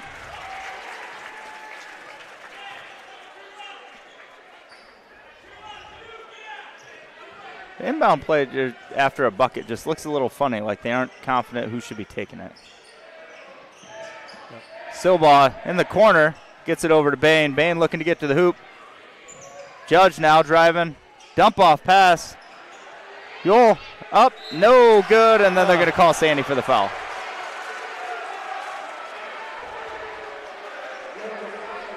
Nobody in Blue's happy about that. No, and you know, it could have been a 3-second call. It could have been a lot of things. And again, the official from 35 feet away makes the call when 2 other guys were about 10 or 15 feet away. Banks in the free throw.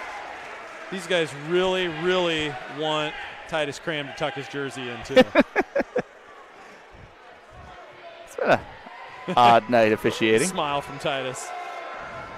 You do know he's jumping, and it comes untucked, right? Second one, no good, and it's going to be an offensive foul, or I guess a defensive foul, because White already had the ball.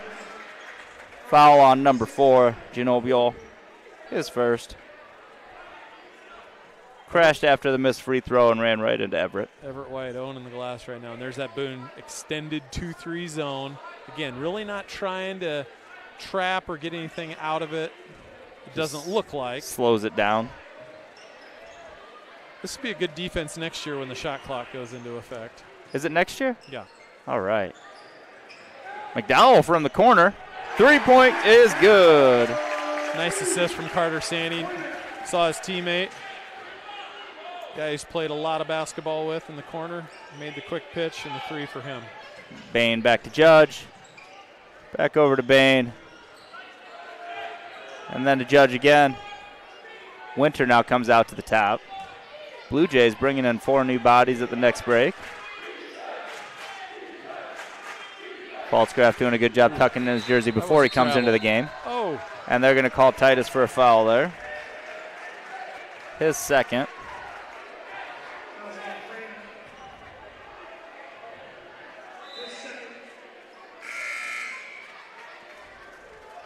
Good minutes out of that last group. That last That group, seemed like a pretty weak foul, but it looked like a travel before that to me. But again, you and I aren't here to officiate. I got to keep telling myself that. now on the court for the Blue Jays, Collison, Berggren, McDowell, Freed, and Reed Faltzgraf.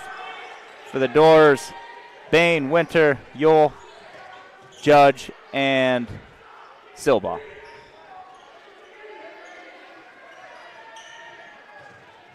Bain with it, trying to get to the hoop, and wow. Yeah, I think Colby might have just tagged him with his left hand a little bit there, but a little. But if that's what we're going to call fouls, that we're going to be up to about 35 in this game, and then we've had some other times where, you know, you got basically full-on tackles going on. So I don't know. Silbaugh, Winter.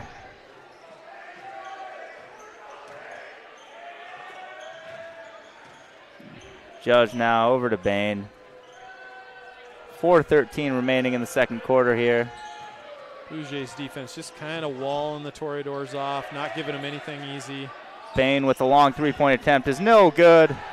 And that's going to be off one of the doors over to the Blue Jays. Good box out by Trey McDowell. Didn't get the rebound, but made it tough for Boone to get to the ball. Jaden Poole coming back in. Janelle Buell out for the doors.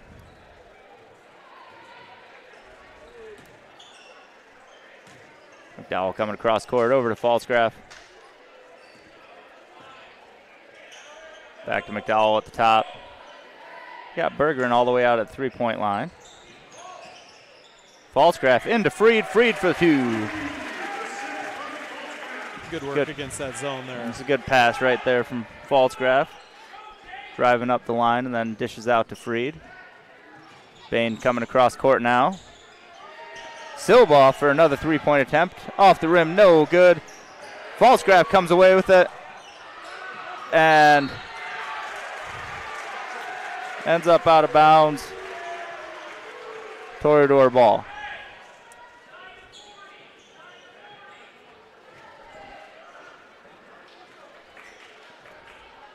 Again, looking for a Boone player to inbound the ball.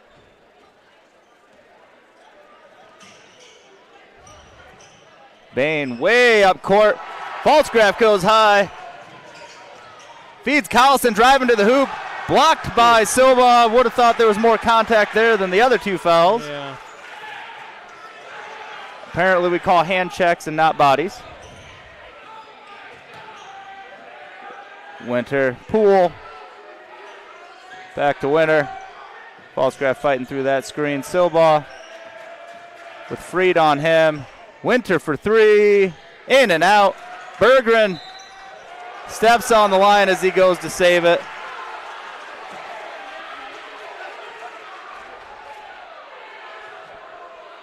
I think coach is saying that he wasn't out of bounds. You got to know what the line is. That's not the line.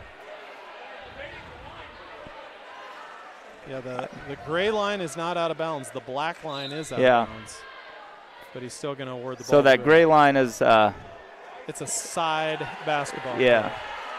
And now they're going to override it and say, you're right, I called the wrong line out of bounds. It actually should have been the black, and I called the gray line. Which is not going to make anybody on the other side happy, but it's accurate. I mean,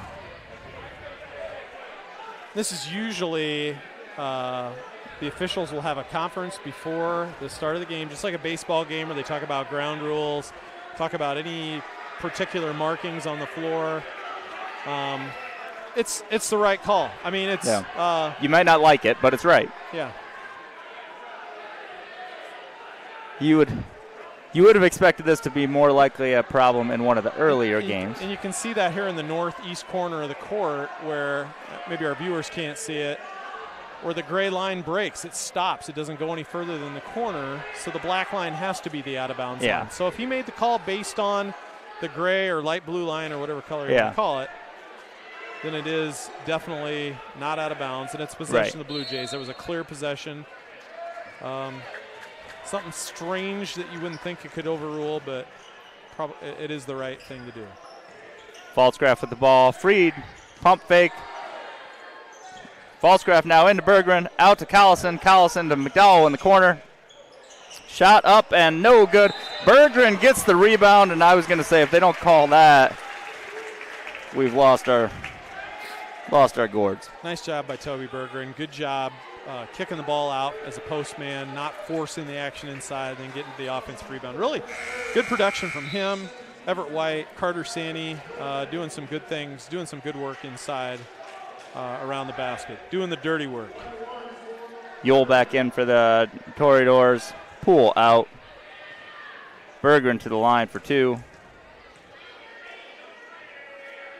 First one up. Wait, what? It was a one-and-one. That was on the ground. Gotcha. That was on the rebound. That makes sense. Not on a shot. That makes sense. Silva with the ball. Over to Bain. Yule with the screen. Bain kicks it out to Winter. Winter driving baseline. Back out to Bain. Bain Pump fake. Winter and Bain just keep driving out to the three-point line. And Bergeron comes away with that loose ball rebound. Toby Bergeron changed his shot there. McDowell to Collison.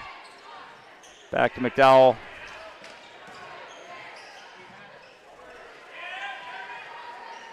It's not a ton of flow to this game at this No. point. Freed's going to pull up for three. Good. That'll create some flow. It's progressive. Yes. Bain now. Locked up. Going to be close. Gets it across line. Bain with the ball again. Driving to the hoop. Double dribble. Oh, travel. Okay. Travel. What?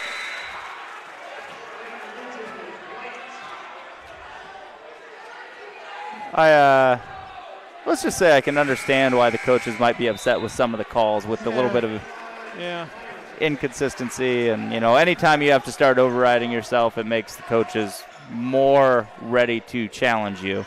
Unfortunately, that seems to be how it works. Meyer, McDowell, Freed, Everett White, and Collison on the court for the Blue Jays. Winter, Bain, Silva, Yule, and Judge on the court for the Toreadors. Freed back out to Meyer, to McDowell. Fade away two, no good. Rebound by Winter.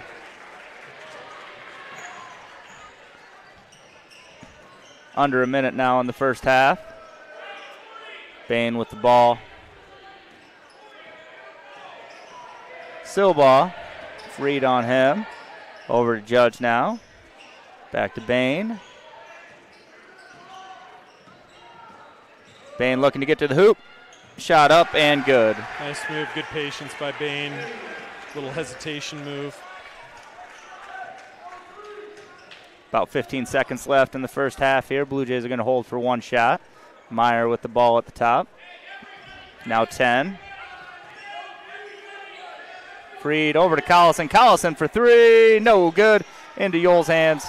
Winter getting half court. I don't think that one counted anyway. No. So that'll bring us to the end of the first half. Blue Jays leading 22-13. Not the prettiest game we've witnessed yet. No, but again, ask Coach Evans how he feels about surrendering 13 points at half. True. You're going to feel pretty good about that. You'd like to see some more production out of the offense.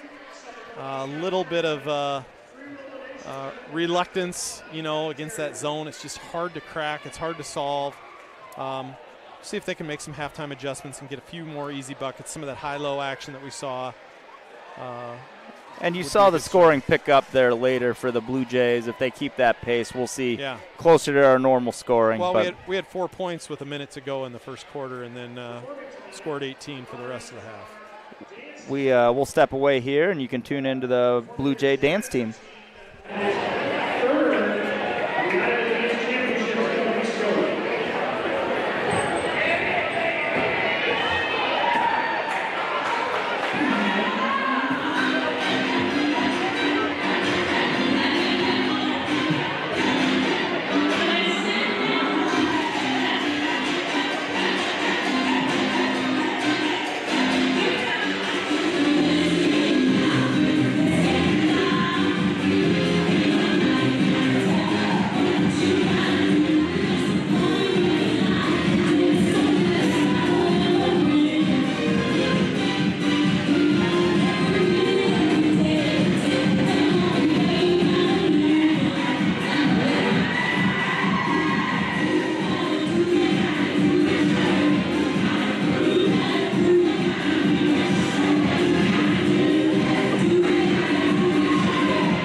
We would like to take a moment to recognize our Athletic Booster Club business sponsors for their generous donation to our school.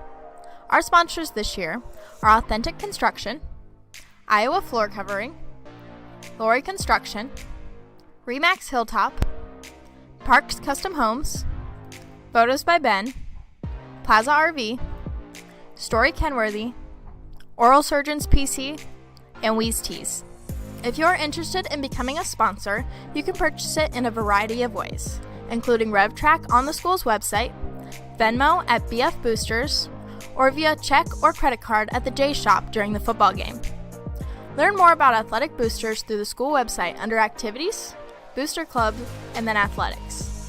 You can find us through Facebook at Bondurant Athletic Boosters Club and Twitter at BF Boosters.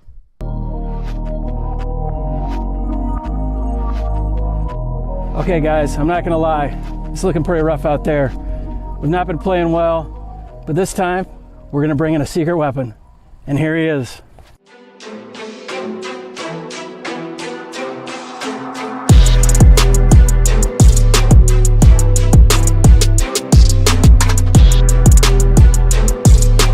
Why is he in slow motion? Okay, as you guys can tell, our new quarterback is Seneca Wallace. It's our secret weapon. Let's get out there and practice. Luady! Luis, hit! Hit! Omaha! Oh, she looked the wrong way. Keep running! What's up? What are you doing dancing? Okay, all right. Now run the route, please. Get off the field!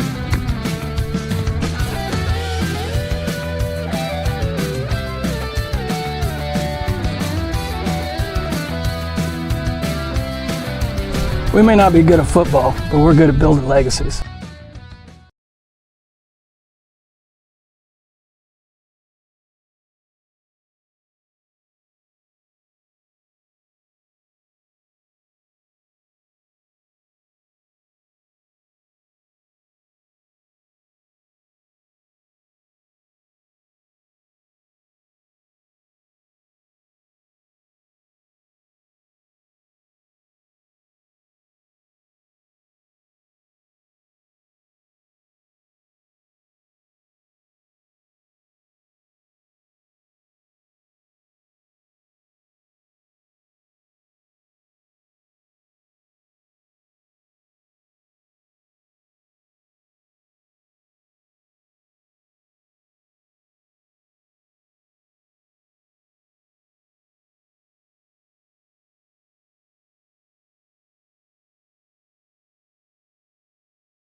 right, welcome back to the second half of the boys varsity action between the Bondurant Farrar Blue Jays and the Boone Toreadors. Blue Jays headed into half with a 22-13 lead. Blue Jays being led by Jackson Freed with 7 points, Colby Collison with 5, along with 3 from Trey McDowell and 3 from Toby Bergeron, 2 from Nolan Meyer, and 2 from Titus Cram. For the Doors, Evan Bain with 4, Nathaniel Winter with 3, Aiden Silbaugh with 3, Jayden Poole with 2, and Genoviol with 1. Probably another key stat to pull out here, Everett White 6 rebounds that I accounted for in the first half, which puts him well on pace for that double-digit rebound night. Blue Jays had 4 team fouls, Titus Cram with 2 in the first half. I believe Boone had 7 fouls, but I only got 6 written down, so I'm missing one. Nathaniel Winter Jayden Poole with 2 fouls. Blue Jay ball coming out of half. Jackson Freed, Nolan Meyer, Trey McDowell, Toby Bergeron, and Colby Collison on the court for the Blue Jays. Bain, Winter, Silva, Judge, and Poole on the court for the Toreadors. That ball is tipped away out of bounds. Going to be a Blue Jay ball under their own basket. Had things set up nicely there and just a little deflected pass. Collison, 3-point attempt is good. Getting that scoring started right away.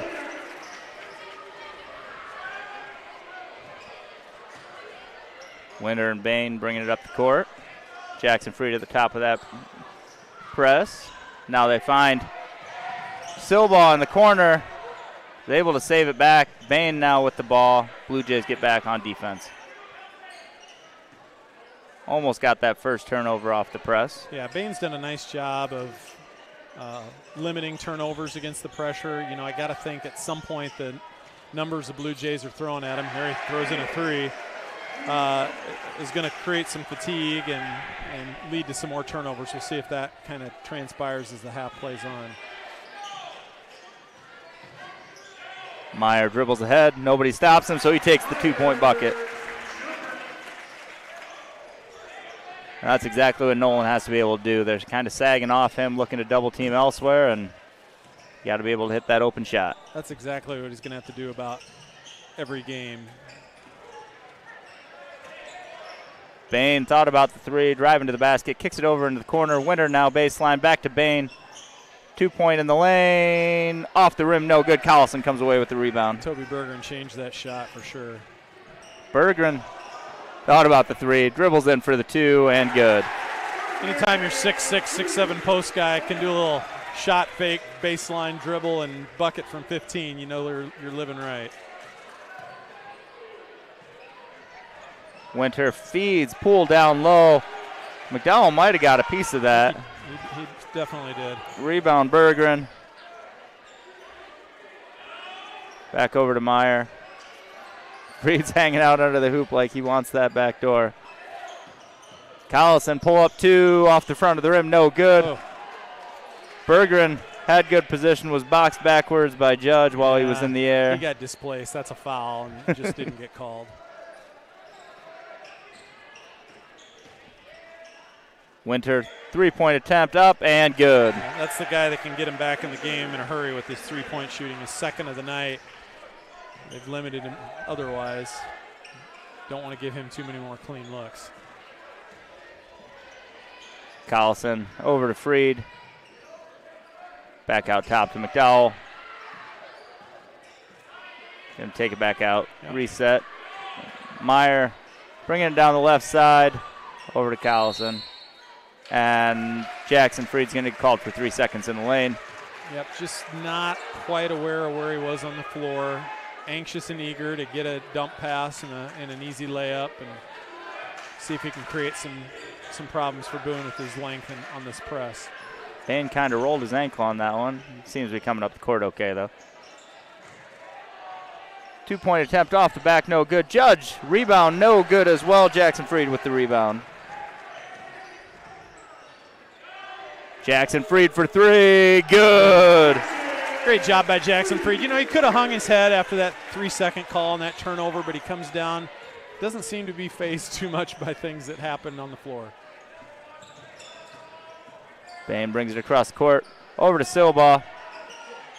Down low to Poole. Bergeron fronting him, or not fronting him, defending him. Bain, three-point attempt. No good. Bergeron gets the rebound. McDowell pass up ahead to Jackson Freed. 2-point bucket. Good pass, good bucket.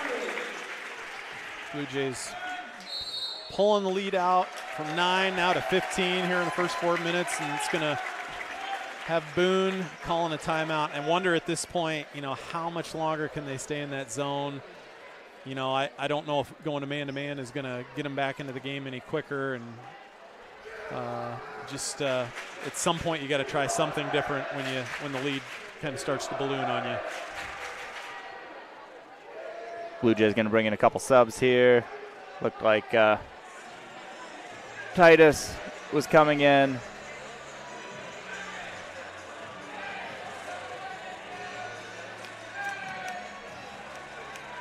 We're going to have a little early out tomorrow, Patrick. I saw that. The school office was calling me over break. They called me too. Weird. You seem to know about it ahead of time, though. I don't know how that works. Everybody in this gym, at least on this side of the gym, was grabbing for their phones at the same time. Right. Good little emergency system to have. So if you're not aware of what we're talking about, with the high wind, 70-mile-an-hour wind they're talking tomorrow, there's going to be an early out. If you don't know that already, then you might need to make adjustments to your emergency notification system with the school because they don't have good contact with you. Yep. Check your phone, check your email, texts, phone calls, emails. We do it all. Everett White also into the game for the Blue Jays. This is an athletic bunch on the floor right now. Every 5 we and put long. out is an athletic bunch. Cram and Freed with the corner here. Three-point attempt is going to be no good from Winter. The student section has a few things to say about that.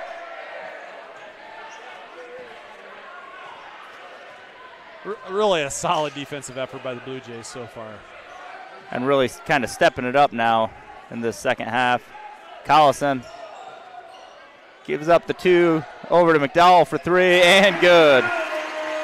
Good to see from Trey McDowell. Kind of forced a couple shots in the first half, living off of Colby Collison's penetration and shooting the shot in rhythm. Good to see from him.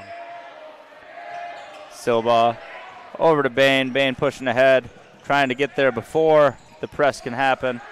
There's a turnover. Oh. They're going to say off a Blue Jay. Trey disagrees. Falscraft going to check in. And Jackson Freed coming out. Nice job by Jackson Freed. Really gave his team a shot in the arm. A couple of buckets. Really creating havoc with that pressure.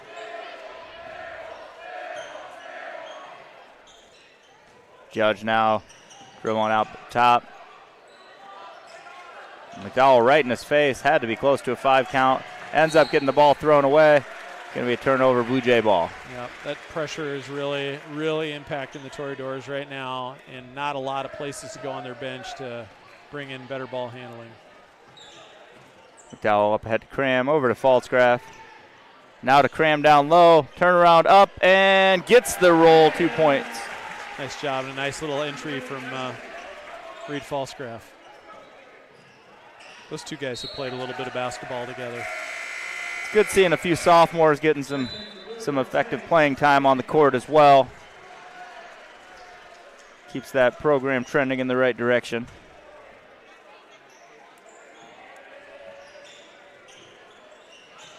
Bain with the ball. Back over to Silva. And now ahead to Winter, and they're going to get, that's going to go on Cram again, isn't it? Nope. That one's going to be on Everett White. First foul of the second half.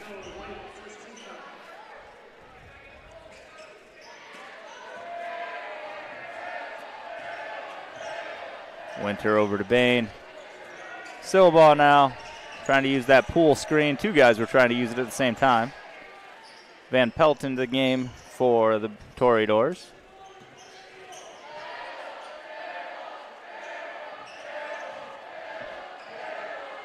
Winter over to Bain. Bain looking to go baseline. Kicks it across to Van Pelt for three. Good. It's freshman out there. Everett White with the closeout. Didn't phase Van Pelt. Falsgraf to Cram in the corner. Back over to Falsgraf. Cross court to McDowell. McDowell to Collison in the corner for three. Off the rim, no good. Winter pushes it out ahead, but Cram chases it down. Feeds Everett White down low. White hesitates, gets fouled. Great work by Everett White underneath. Get himself a couple of free throws. This is where he really needs to make Boone pay. When you get to the line in these types of games, this is where you're going to extend your lead, getting your free throws. Only the first foul for Boone of the half. First shot up and good for Everett. Janelle Buell in for the Toreadors. Jayden Poole out. White's second attempt coming. And it's good as well. 5 points on the night for Everett.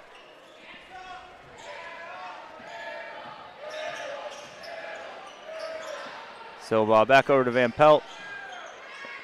To Silbaugh. To Jewell. Cross court, too high, in the hand of Titus Cram. Cram pushing ahead. And a little Euro step. Gets the no love on the bounce, actually. That second bounce I thought was going in, and it took a third bounce. Collison's going to get called for the foul. Mike Veru sending his love about how fantastic of a job you're doing. Really? I've always liked Mike. I think he's a Central College guy, though, right? He is a Dutch. You know, everybody has their weaknesses. He and his neighbor, both Central guys. It causes them to say nice things about you, though. So. Well, that's good. That's Pella nice.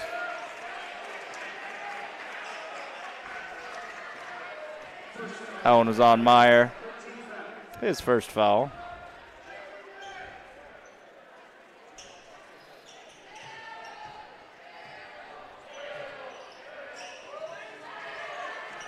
Silbaugh with the ball over there. Back to Van Pelt.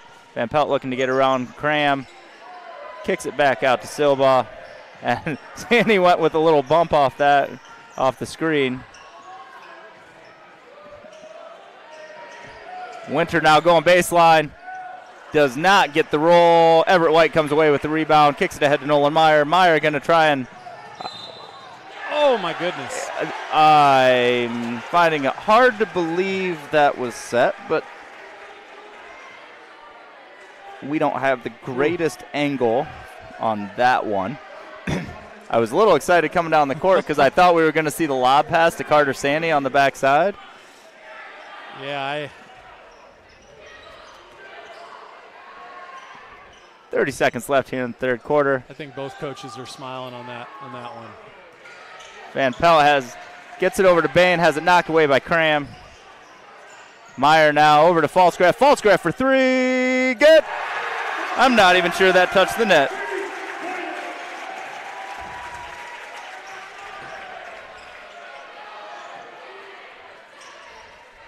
Eight seconds on the clock. Van Pelt with the ball.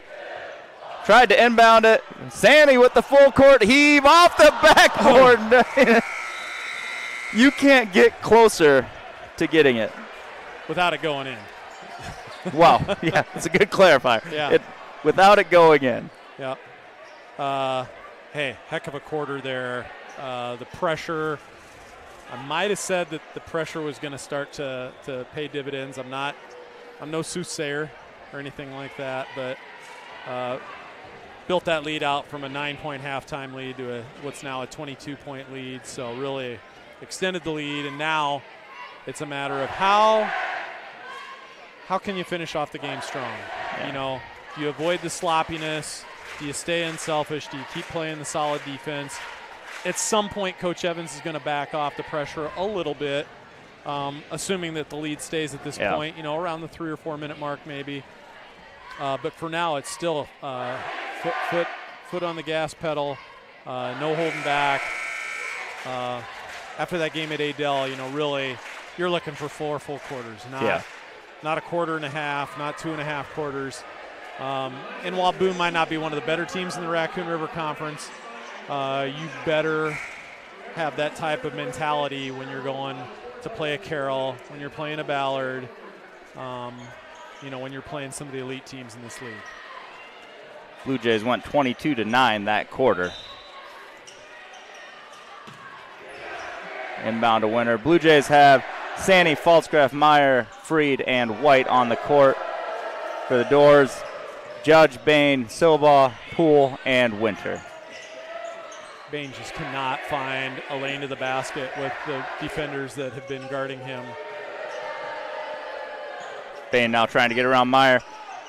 Still can't has get it there. blocked from behind, and see who they call that on. Call it on Jackson Freed. Wow, that's a tough call. Yeah. Looked pretty clean from up here.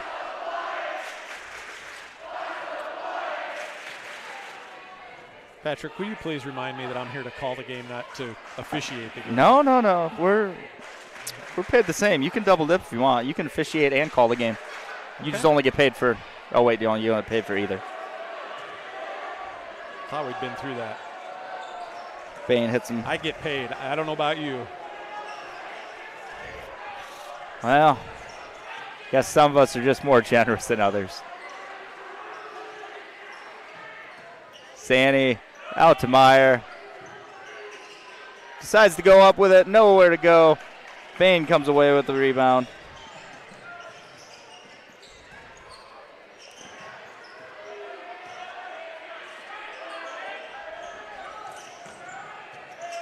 Winter drops it off nicely to Poole. Poole with the bucket. That was a good pass. A little bit of a, I used to call that a face cut when the offensive player cuts across your face. Falsgraf with the ball, cross court to Meyer.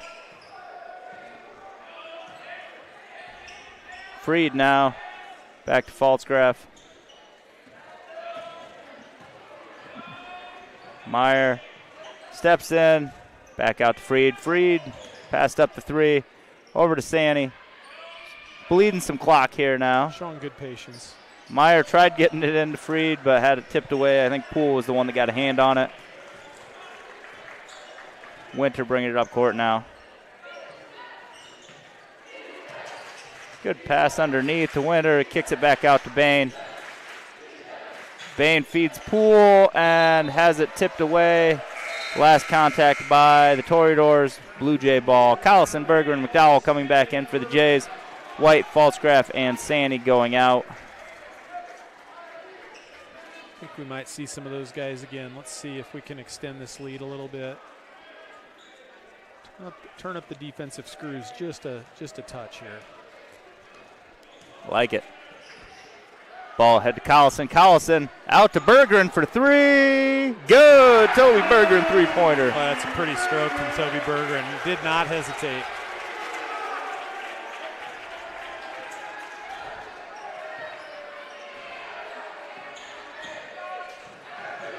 Freed tips it away. Pass back up to Freed. Shot no good. Meyer chases it down, gets the rebound, and the 2 points. Good hustle play by Meyer. Good play by Freed before that to tip the ball away defensively and get it fed right back up.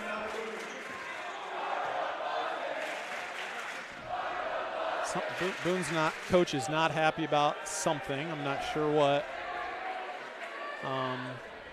Maybe thinking there was some type of foul against the pressure, but right now it's kind of getting a little bit out of hand. And again, Bonnarant Farrar just wants to keep their foot on the gas. Yeah. Boy, Toby Bergeron stepping out, shooting that 3. He's a guy that has really come on strong here this year. Gave the Blue Jays some minutes last year. His game, I know he's interested maybe playing after high school, and if he continues to mature, gain some strength, that shot carries over well to the college game, I'll tell you that.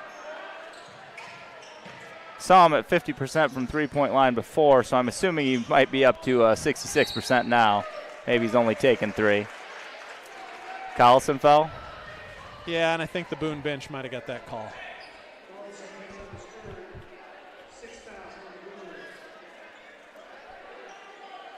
6th foul of the half. So one more sends him into the bonus, 1-1. McDowell tried to get to that and almost had it tipped back in and still ended up on himself. Good hustle by Trey McDowell. That's a place right there. If we have a little wider court here and a little walkway, maybe he makes that play. Should get us a bigger gym.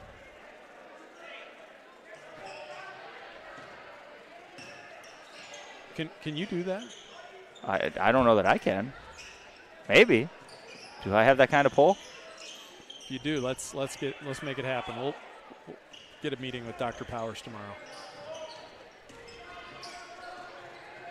That's close to a 5-second closely guarded call there. I don't see anybody making any signal with their hands though.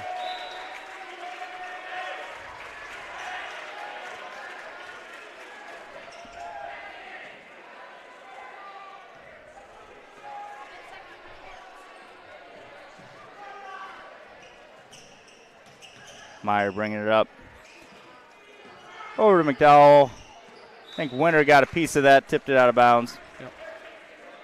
A little frustration on the Boone players, understandably. They came out with a great game plan with that 2-3 zone, patient on offense. They stayed in the game, till about the middle of the second quarter when the Bluejays started to really take control. Athletic play by Nolan Meyer to save it from being a backcourt violation. I've heard he's an athlete. Yeah? Might have saw it during the fall.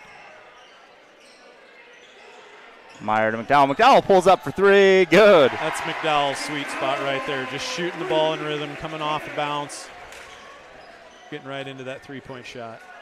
We've doubled up the score again, 52-26. Judge for 3. Good.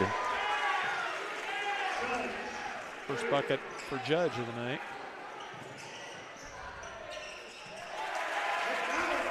McDowell is heating up now. Seidel and I agree. Seidel and you are on the same page here. Bain kicks it over to Judge. Silva. Bucket is good. Yeah, Colby probably didn't play that as aggressively as he could have with the 3 fouls. Freed in the corner. A couple subs getting ready to come in for the Blue Jays. Meyer over to McDowell.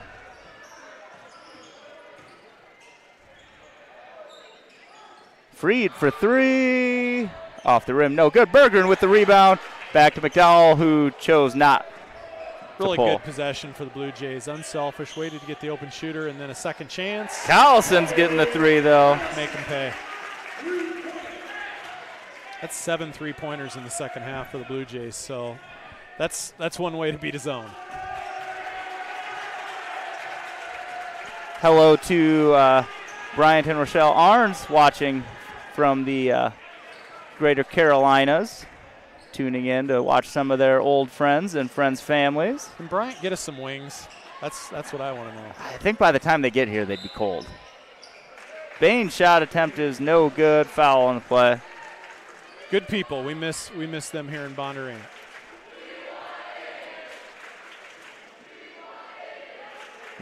I'm not sure who we're cheering for. I think they're cheering for Austin Cruz. He's going to check in. We got a full hockey line shift here. Blue Jays bring in Austin Cruz, Reed Falsgraf, Carter Saney, Everett White, and Titus Cram. I'm going to say this group's going to take us in these last 2.5 minutes. And again, stay in good habits, be unselfish, play solid defense, finish the game out strong. Second one is good as well for Bain. His 10th point of the game.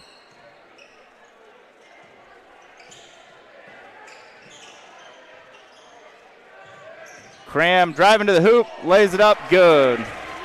Absorbed a little contact on the way there too.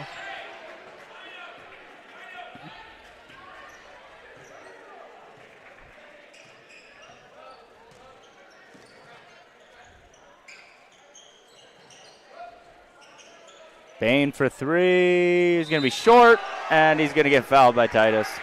So he's going to go to the line for 3. I'd like to see that instant replay.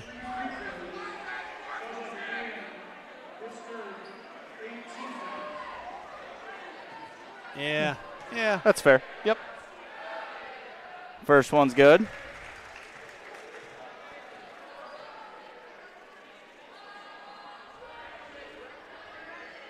Titus knows it too.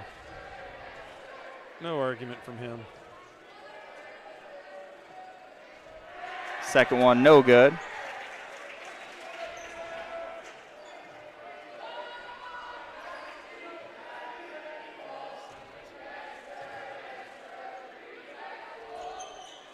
Third one is good, so hits 2 out of 3.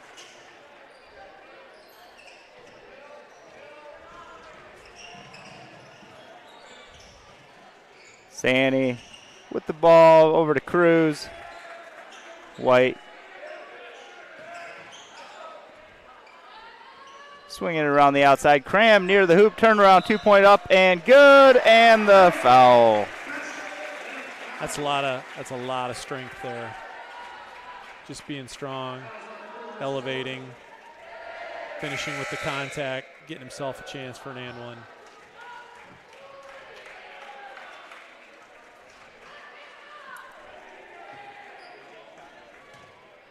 That was foul on Poole.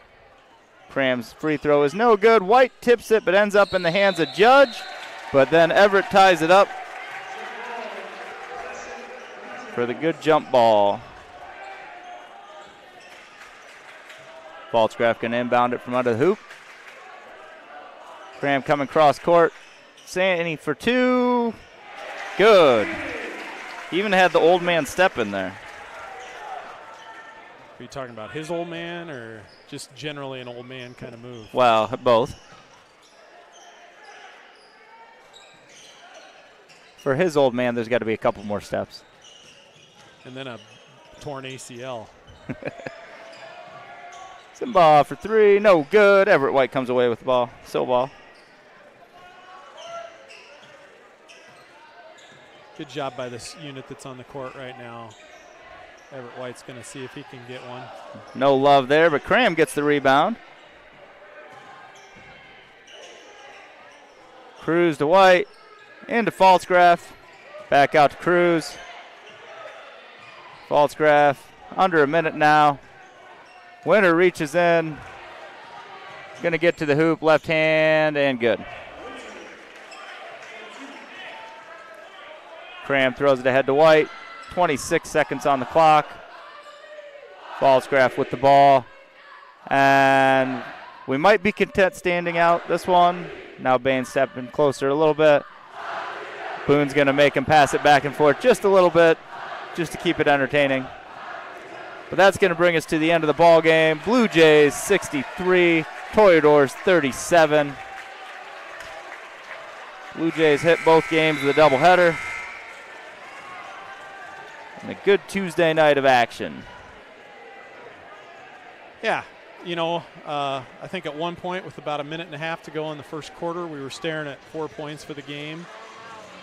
And Blue Jays picked up the scoring pace a little bit. I think they finished out the half with 18 points to get themselves to 22. Had a 22-point third quarter and a 19-point fourth quarter. Had that full four-quarter effort. I think that's the positive that Coach Evans will come out of this. I'm sure he can find some things that they can still fine-tune and tweak going into Friday night's game. But really that ADM game kind of left a bad taste in everybody's mouth. Nobody felt real good about that, especially the way the game ended, with some tough calls going against the Blue Jays, but showed a little moxie tonight to bounce back, win a game that they should win, and do it in the fashion that they probably should have. So good effort tonight.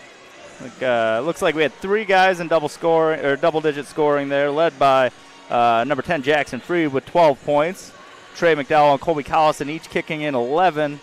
Titus Cram with 8. Nolan Meyer 6. 5 for Bergeron. 5 for White. 2 for Sandy. Oh, and a 3 for Falsgraf. 8 rebounds I had for Everett White. Could have got to double digits. I might be off on a couple. 5 more rebounds for Berggren. 4 for Collison. Hit the boards well. Kind of all game, really, the Blue Jays did. Yep. So probably, I don't know if we doubled up on the rebounds or not, but yeah, just real solid effort all around by the guys. And really, again, defensively, anytime you hold somebody in the 30s, you're doing something right.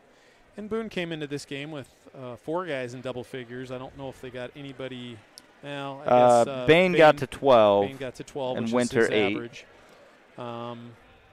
So yeah, a real solid effort on the defensive end, and nothing that really stood out outstanding. Just a lot of guys dedicated, devoted, doing their jobs, and being unselfish with the basketball. So that's going to lead to more success down the line. Yeah, definitely. And when you give that kind of defensive approach that Boone did, where you're intentionally leaving a guy open, it's huge that Meyer was able to step in, get 6 of those points, and keep facilitating the ball back and forth. And Cram too, able to get to the hoop when he needed to, and that's going to pay dividends down the road. Yeah, lot of candidates for player of the game, Patrick. There are. I've got one in mind. Oh yeah? Yeah, I do. All right, let's hear it. I think Jackson Freed just really gave the team the spark especially in the start of the third quarter of the game. It was 22-13 at half, but when the Blue Jays really started to pull away, Jackson Freed made some plays, hit a 3, got another bucket, showed some resiliency. A couple mistakes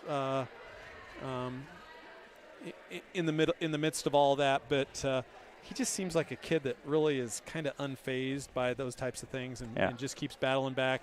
He's had a couple games where he's had some foul trouble and didn't get into foul trouble tonight. So his length, his athleticism, his ability to knock down a 3, drive the ball to the basket, takes a lot of pressure off of Colby Collison, who's going to get every defense's best defender, the focus of the other team every night. So the more Jackson Freed can do that, the more it's going to make things easy for Colby. So I'd go with Jackson tonight. Titus made a good case for it tonight. Yeah, and it's great to have so many different players that options. You can make an argument with. We have options. But I like it. We'll go with Jackson Freed, Legacy Bank player of the game. Legacy Bank, building legacies one customer at a time.